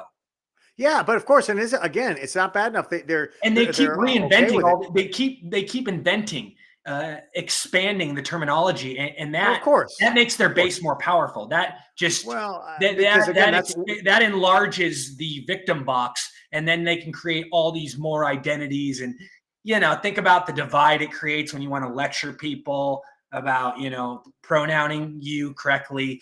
But go ahead. It isn't just about strengthening them in numbers. It's numerous things. But yeah, that's one of the many things. Go ahead. Sorry. No, but when you're a pervert, it's like looking at Playboy, and then you're looking at more other magazines. It gets worse and worse and worse. Look, when sin is allowed, it just gets more bizarre and more bizarre. When truth is supplanted by imaginations, you just get this chaos. It's just growing. It's not like, hey, let's invent more pronouns, get more people. No, it is a chaotic movement that is rooted in really a demonic spirit. Mm-hmm. And that's what happens when it's allowed to run rampant. I mean, imagine, just look at our cities. When you don't prosecute petty theft, you get bigger theft. And now we've got mobs running into stores, and you're telling your employees, you better not try to stop it. So of course you're getting more of it. You know, it's not like, you know, people are stealing more because they got more strength. No, that's just what happens. Right. You know, it's just running rampant. In this sexual orientation and identity thing.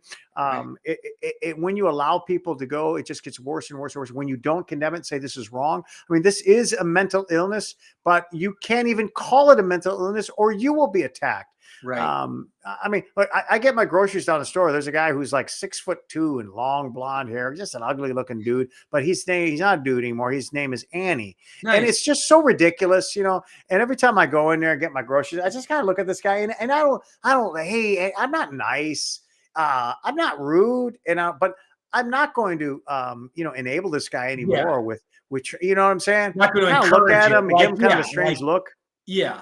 Like I feel like there's that crowd that feels like they have to give them special treatment and like baby them and like treat them a certain way and look at them as victims and like they have a hard life. But in reality, they're creating this mess for themselves. I mean, live how you want to live. You know, I'm going to go about my life. I'm not the one who should be uncomfortable. You should be uncomfortable. That's the way I see it. And, you know, they make people uncomfortable when they themselves are the ones that should be uncomfortable. Right. And then, especially the Democrat base, you have all these political correct morons that get all upset when people are making comments about these individuals. But let's not forget, and it's still going on, this is like some of the greatest movie material. We've been seeing transgenders getting made fun of in movies for a long time.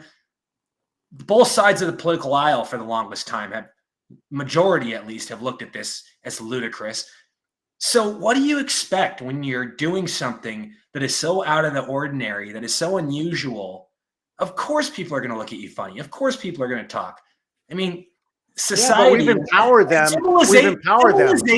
civilization has taught us that this is a weird thing to do for the longest time. They have said this is you know not this is not what real we've been told we've been told for as long as I can remember that the transgender thing is a dark life, and it's this all this material in movies. Like I said, you have the culture believing just all these jokes, and that's in people's minds. So now this shift has, I think, certain people confused, because now they're just supposed to sit back and not judge it. They're not supposed to talk. They're just supposed to, be politically correct. It's weird. Go ahead. Well, again, it's all about just fundamentally transforming society and recreating social norms, and it's really an attack on our, Christian norms, and an attack on God's standards and God's creation that we're in His image. Look, that's why I say ultimately it is just a demonic movement, and look, we're just kind of like falling for it, and we got the mainstream media, we've got academia, we've got Hollywood, arts, entertainment, all on the side of these radical movements. And, people feel like almost afraid to stand up against them. Yeah. Um, the World Health Organization director calls for worldwide pandemic treaty to prepare for ominous disease X. The head of the World Health Organization, Tedros, has called on countries to sign the health organization's pandemic treaty to prepare the world for disease X, an undesignated term for the future pandemic that could be more deadly than anything humanity has faced. What do we Yeah. think? I mean, big surprise. He spoke at the No. World Economic Forum on Wednesday, noting that Yeah. he hoped nations across the world would reach a pandemic agreement by May to address a future danger. Yeah. Scientists have speculated that disease X could be up to 20 times more deadly than COVID-19. Well, duh. I mean, but people like you and I will be fine. I do imagine there'll be more. I mean, what do we think? Do you think most people's bodies at this point are? I mean, do you think the people that were going to die already have, for the most part? I mean, Well, I mean, they're making these things stronger and more powerful. Look, there'll be diseases that'll kill, wipe out, millions and millions of people. I know that's going to happen because you know what? The Bible talks about that by disease. So, but this is ultimately about them wanting to be able to control us and shut us down. And remember what happens when they could shut us down. It enables them to create this massive, not only moving people around, but redistributing the wealth. yeah, So look, it's no surprise it's going to happen. Eventually, we're going to have a world that has no borders, that people are going to freely move where they want, and there's going to be no. There aren't going to be multiple governments collecting taxes. It's all going to go to the central ruling authority. I believe that's what we're in. Whether we get there in 50 years or in 5 years, nobody can say, but that's definitely the direction. And that's what the people in Davos, the Davos dimwits, that's what they're looking for. it's true. It's true, man. It's quite something. Um, Yeah. Speaking of elites, speaking of those cats, Nancy Pelosi. This is incredible. Nancy Pelosi's option, Nvidia calls have made her 700,000 in under 2 months, more than her triple annual salary of $223,000. This is after Nvidia launched a deal with the U.S. government, making Pelosi's Nvidia ITM calls now up 30%. Yeah. Nice. It's nice to be in those positions. Yeah. And Nvidia, Microsoft, Google have partnered with the U.S. government on AI research programs. politicians have been buying loads of all three of those stocks. So, for example, Pelosi has bought millions in Nvidia before the announcement. Wow, yeah, they buy them before the announcement, and then this big thing happens, and then they unload and they cash in, and never ends, man. No, man, I'm telling you, it's a city of prostitutes. Speaking of stocks, mega cap tech stocks are approaching an all-time valuation relative to Yeah. commodities that was last seen during the dot-com bubble. Could this be a bad Yeah, sign? I've been Could this be saying a that. warning? That's like they're way over. They're way over. The stock market is way, way, way overpriced. And an equal weighted index, we don't see the enormous gains like with a weighted index. Really, there's a handful of companies that are driving these indexes higher, and it's all smoke and mirrors. I don't know. It's talking head after talking head in the business channels talks about how strong and resilient the economy is, and I just think you people, I don't know if you're just evil and lying because you're making money. It's more every time people invest, you're taking your cut in the, especially for loaded investments, or you really are that clueless and don't know. I think it's a combination of the two. I really don't think these people understand the fundamentals of economics or certainly the markets and these valuations, which are way, way, way too rich. And, I think I heard a lot of it. Matt Lafler talking about how it's time to buy these dips or buying opportunities because when Trump's in office, everything's going to explode. Like, listen, I mean, first of all, that is an asinine, the most stupid investment advice I've ever heard. Invest because when Trump gets in office, that's just downright stupid. Look, if you believe that, then you should have sold everything when the day that Biden was inaugurated, because Trump said stock market's going to crash. It's going to crash, and we hit record highs. Look, it's not about the president. There's no guarantees, this one or that one. You have to look at the fundamentals of a company and its ability to grow, its growth model, what the potential is. And you really have to look at the debt of this country, the debt of corporations, the debt of the consumer. There's so many things to look at, and none of them point to a strong, resilient economy. I'm sorry, it just doesn't. Yeah, there's a lot of shit going on. People need to be prepared, and I don't think enough people are. I think I think it's going to take like a major move in a large sector, like a major move in the commercial real estate sector. And it will be a major move down because so many of these buildings have to be refinanced in the next year or two. And these are, $100 million loans, $200 million loans, and they're going to be refinanced at 9, 10, 11% if the Federal Reserve doesn't do anything with rates. And it's just not going to be able to happen. And not only that, but the Fed can't lower rates fast enough. If the Federal Reserve were to lower rates fast enough to be able to make this a manageable transition with these refinances, then that would be signaling a major, major collapse of the economy, because you don't just cut 1% off. You don't cut 3%, 2%. And that's what it'll take, a good 3% decrease in the federal funds rate in the next 12 months. That's not going to happen without the economy being in a complete collapse. So they're not going to lower rates fast enough to really enable these refinances to go over smoothly. So I think there's going to be a huge downturn in the commercial real estate market. And if that happens, and if it's big enough, people are going to realize, wow, we're in trouble. And I think there's going to be, a residential real estate problem. The prices are already too high, and the interest rates are already too high, in spite of the fact that they've come down from over 8% to now like in the 6s. It's not enough, and it's still being problematic because the prices of the houses are way, way too high still.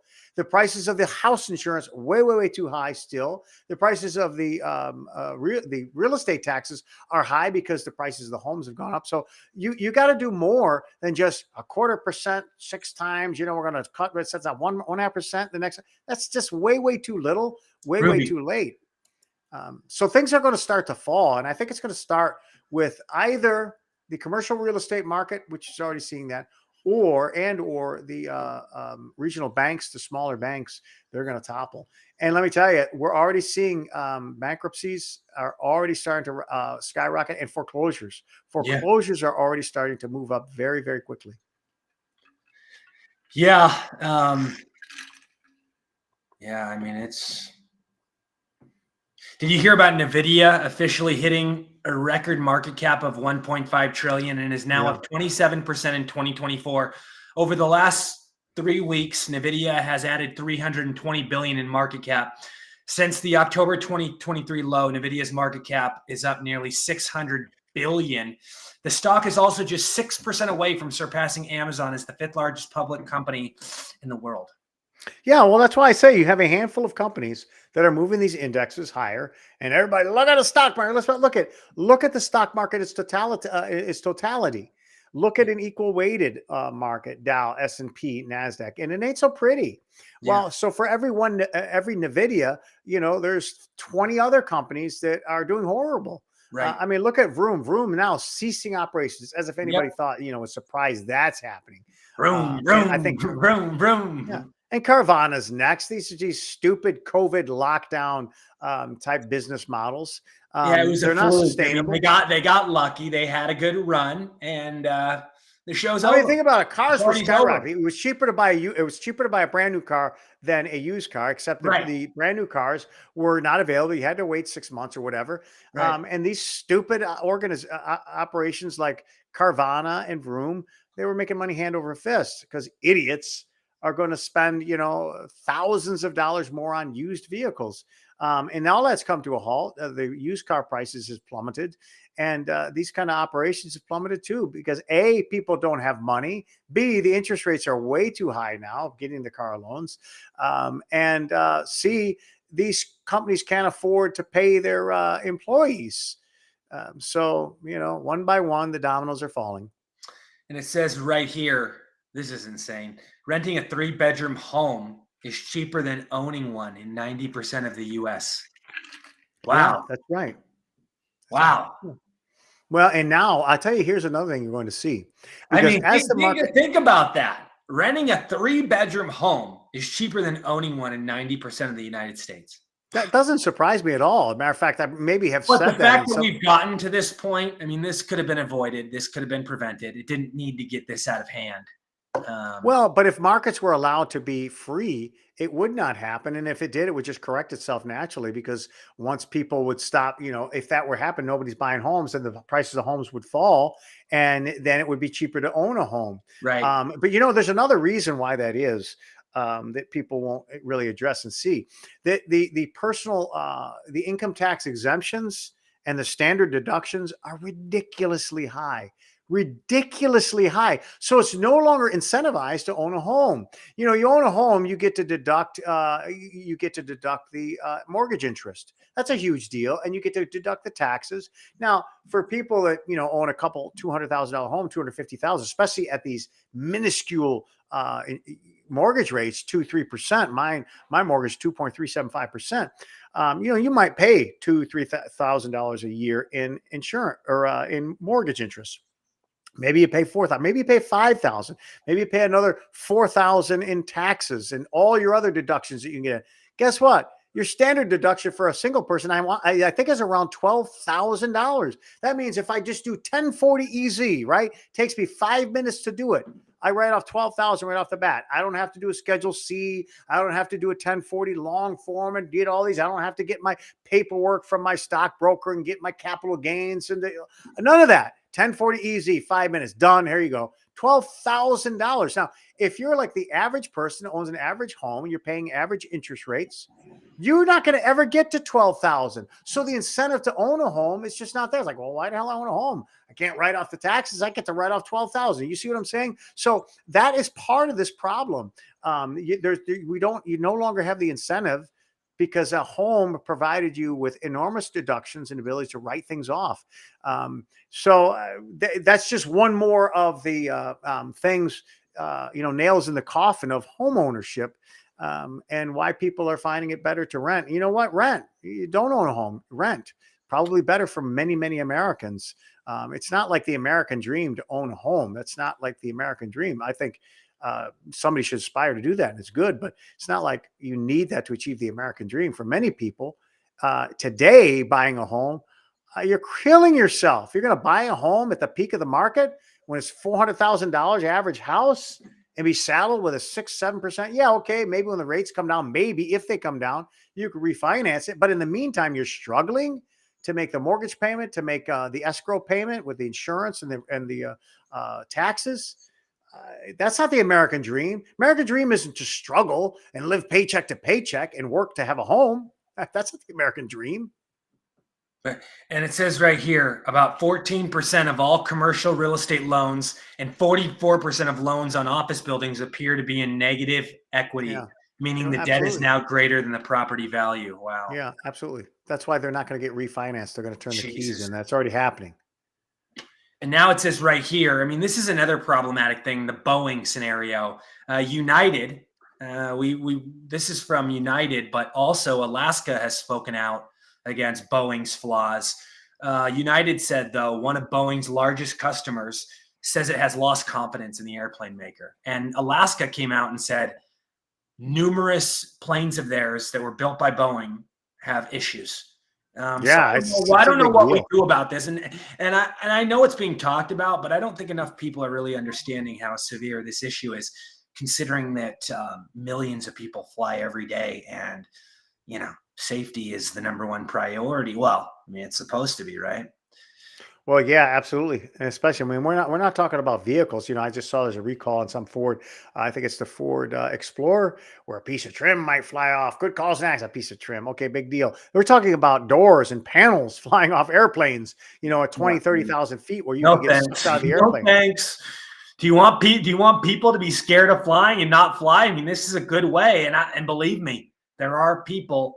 There's a significant amount of people that don't mind living like that. They'll just drive everywhere. I feel like that's becoming more common anyway. I mean, I understand there's those people that need it for work and stuff, but they can lose a lot of clientele if they don't get their shit together. Oh yeah, absolutely. And I think that it wouldn't hurt them to start looking into their DEI and seeing if all the diversity, equity, and inclusion nonsense that company is notorious for, as are many other large corporations, might have something to do with it. It definitely is worthy, and I think they have a responsibility to see if that is a component. Right. And if they don't, that would be it would be almost criminal negligence if they didn't didn't see and investigate if that might be a factor.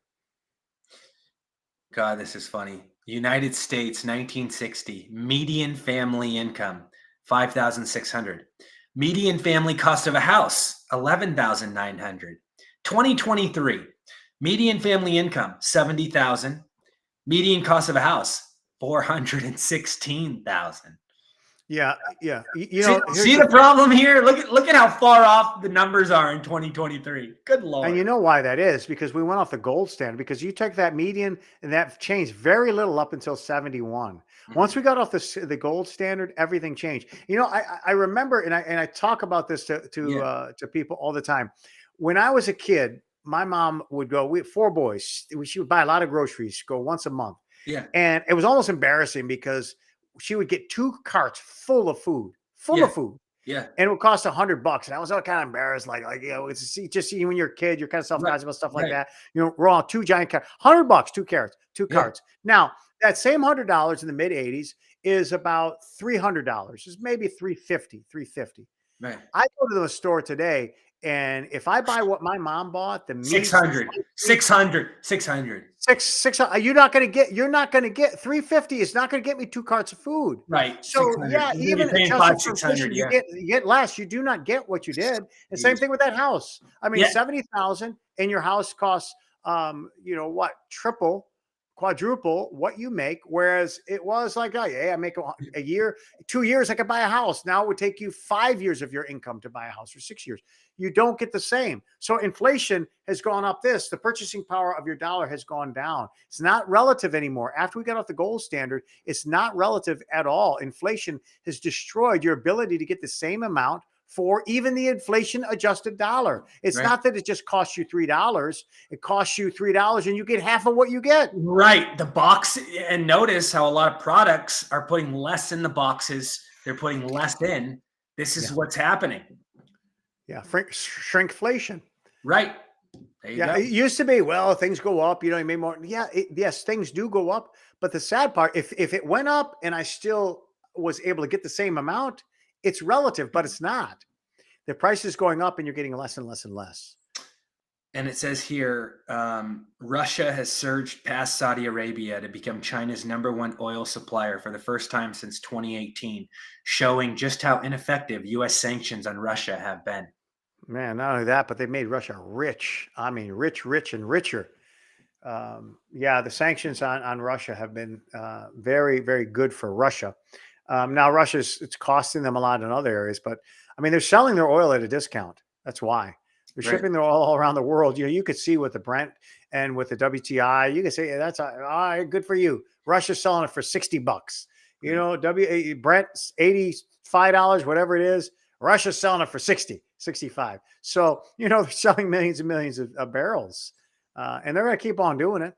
Yeah. And you know, they're going to do it in rubles. They're going to do it in Chinese yuan. They're going to do it in whatever currency you got. They're not going to do it in US dollars. They're not doing it in US dollars. Yeah. And speaking of the economy, the buy now, pay later holiday debt hangover has arrived as consumers wonder how they're going to pay their bills. Well, no Of shit. course.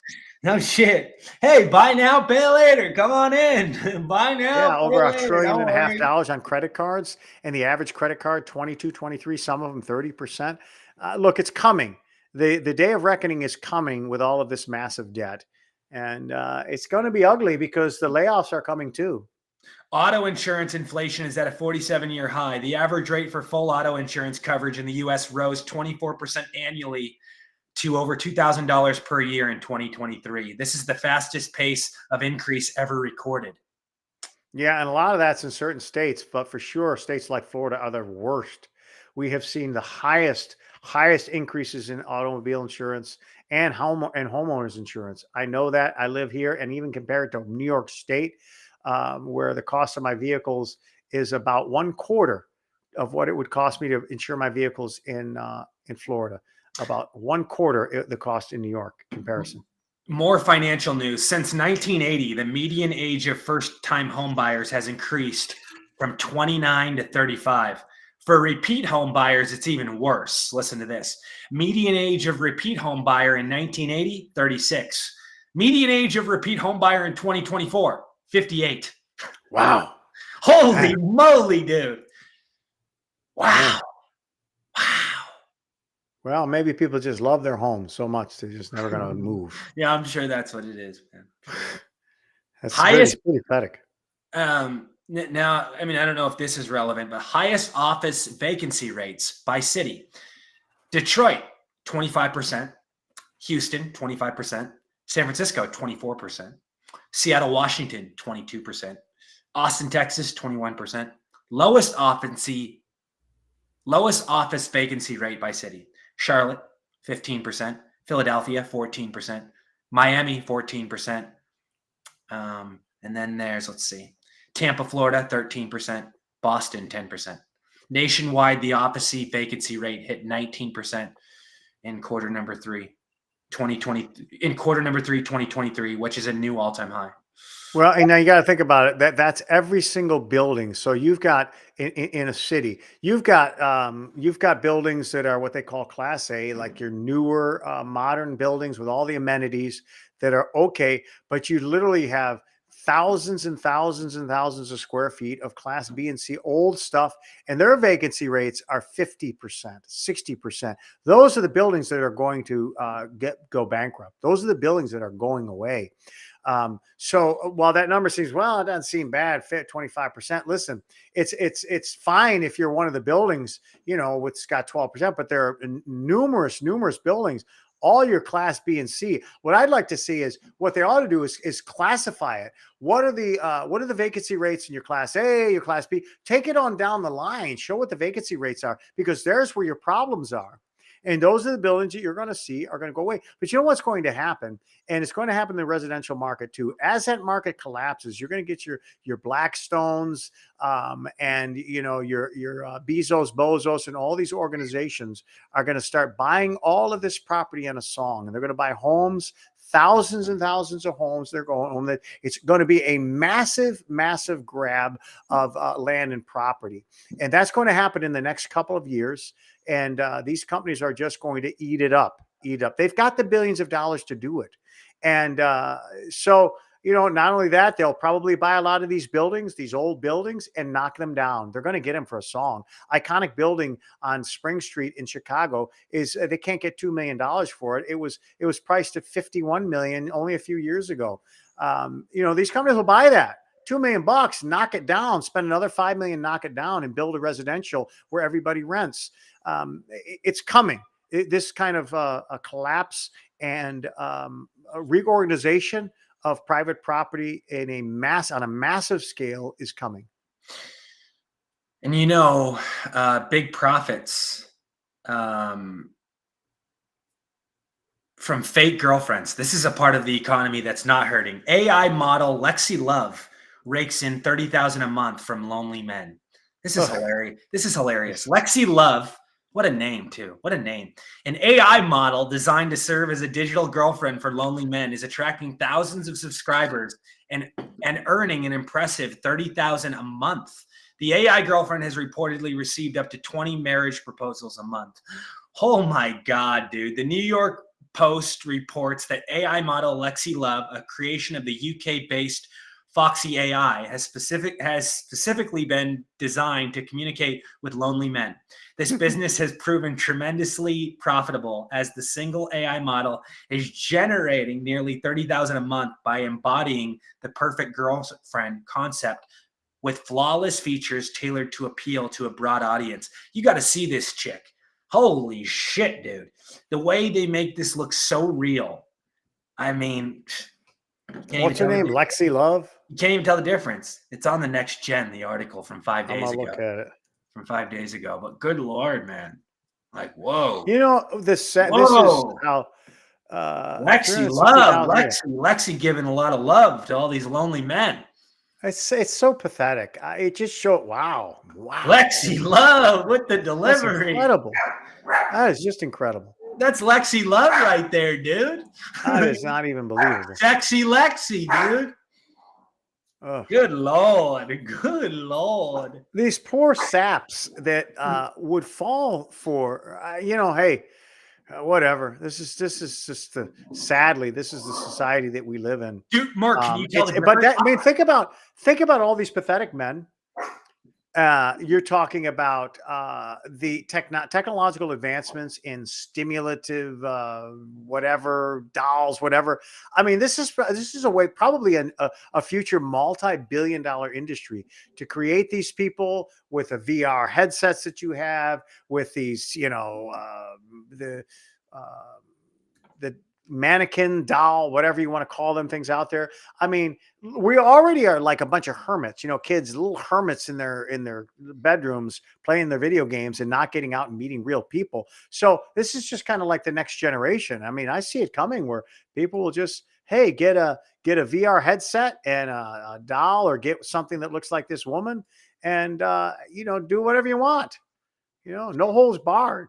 Dude, can you imagine what it's going to look like in 5 years? I mean, if it looks this real now, I mean, you can't even tell the difference. I can't. No, you can't. Now, and you think about it, like, 1 out of a million men would have the looks or the money to get a girl like this. Well, yeah, you look at 999,999 other men that can have access through some type of artificial intelligence. And look at how popular porn is. I mean, someday because this is more personable. This is more real. This is more up close, and like you're getting like the authenticity in a strong way. Could this overtake porn like years down the road? I'm not talking anytime in the near future, but this is it's part of it. I think this is part of it. No, but porn is it's the next generation, right? That's like saying it would online video get rid of porn in a magazine form. Your Playboys and all that stuff. It didn't get rid. It just was the next generation, and this is just a next generation of porn. So evolved, man. It's so evolved. It's so advanced. This is wow, dude. Wow.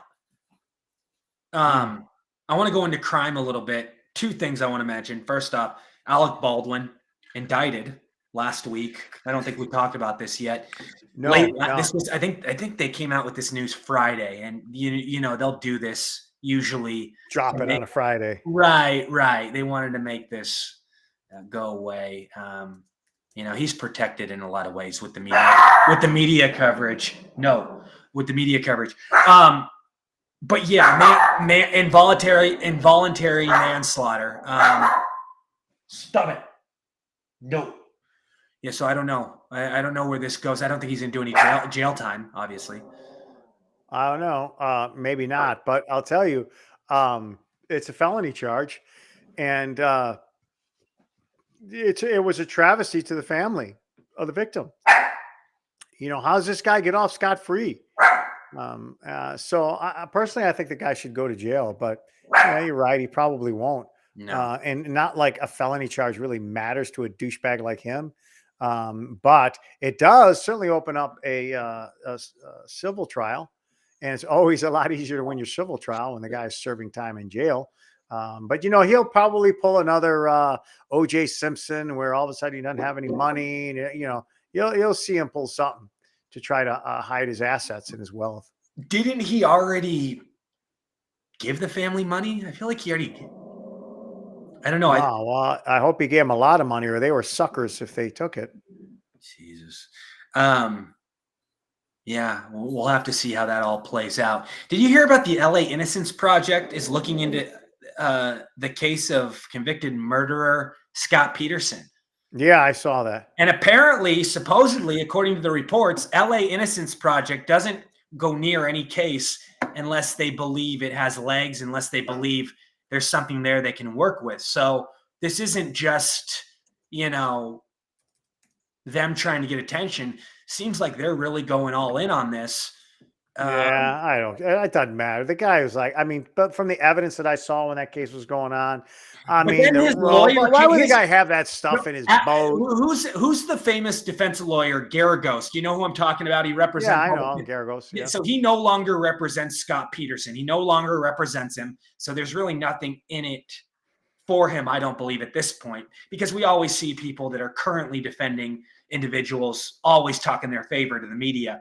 But this guy used to represent Scott Peterson 20 years ago, and he just came out recently. And again, he's not currently representing him. And he came out and said he's never believed that Scott was guilty. Yeah, but I even don't though think he represented him 20 years ago. So, like I said, there's nothing in it for Garagos to come out and say, if he previously represented him, he could just, he doesn't have to say.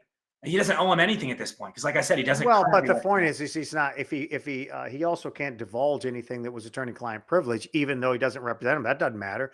It's still protected. But what's he going to say? Of course, he defended the guy. What's he going to say? I always figured he was guilty, SOB, but hey, I got paid $5,000. Well, haven't we seen lawyers after the fact when they're no longer representing somebody? No, as a matter of fact, the opposite. Sometimes I watch those shows, and the lawyers always still defending. You get these long hair, ponytail, doofus, backwoods lawyers. He's innocent. He's innocent. Yeah, of course you think he's innocent because you freaking defended him. And what are you going to say? Well, it was just a charade. I was just doing it for the money. What's the alternative? I always knew the guy was guilty, but hell, I made a lot of money on that crackhead. Of course he's going to say that. And Garagos is scum of the earth. You don't believe I don't believe anything these lawyers say anyway. Look, in my opinion, the guy was freaking dead to rights guilty, and he should have got the damn chair. I hear you, man. He behaved like a guilty person. He had all the evidence, circumstantial evidence, ropes, and all. Come on. Just give me a break. Let the guy rot in prison. If he's innocent, then God will take good care of him if he repents of all his sins. I want to bring this up.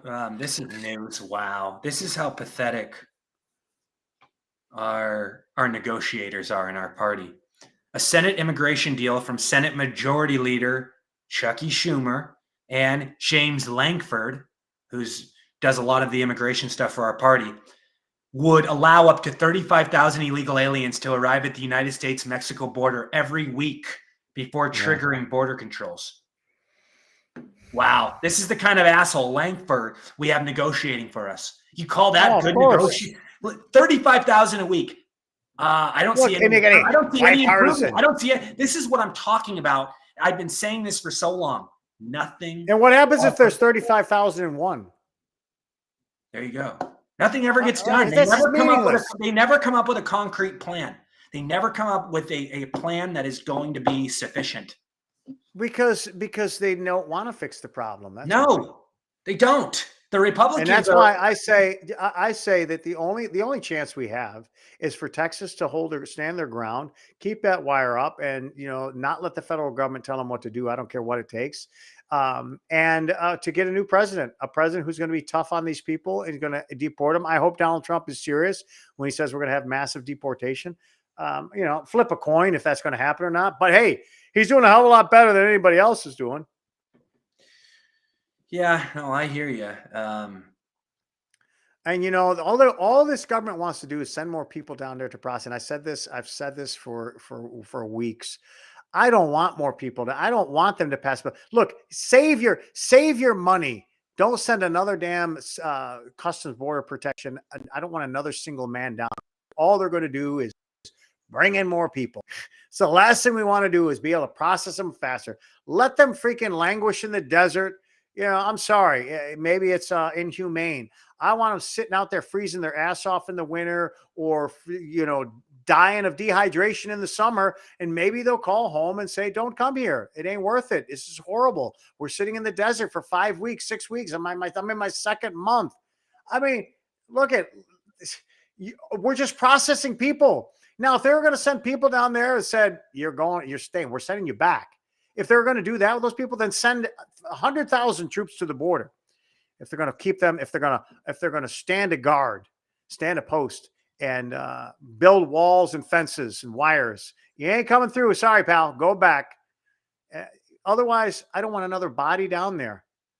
Let them trickle in with a handful of agents. They're overwhelmed. That's good. Let them be overwhelmed, and then they can't process many people. I don't want them to be not overwhelmed. Oh, we got plenty. We got more than enough CBP agents down here. We could process up. Bring them all in. We got plenty of workers here to process it. I don't want that. Look, unless you're going to send them back or keep them in Mexico or kick their ass out or arrest them and put them in a nasty, filthy jail until they get processed back to their countries, I don't want any more people down there. Dude, it's a mess, man. It's a freaking mess. I mean, it's an absolute mess. Did you see the guy at the border said, "You're going to know soon enough who I am"? And apparently they did background checks on this guy. Yeah, he's a terrorist. He spent years and years in prison overseas. You're going to know who I am eventually. Man. But there's a new report out. The White House has a pharmacy, and it was a mess. A new investigation found.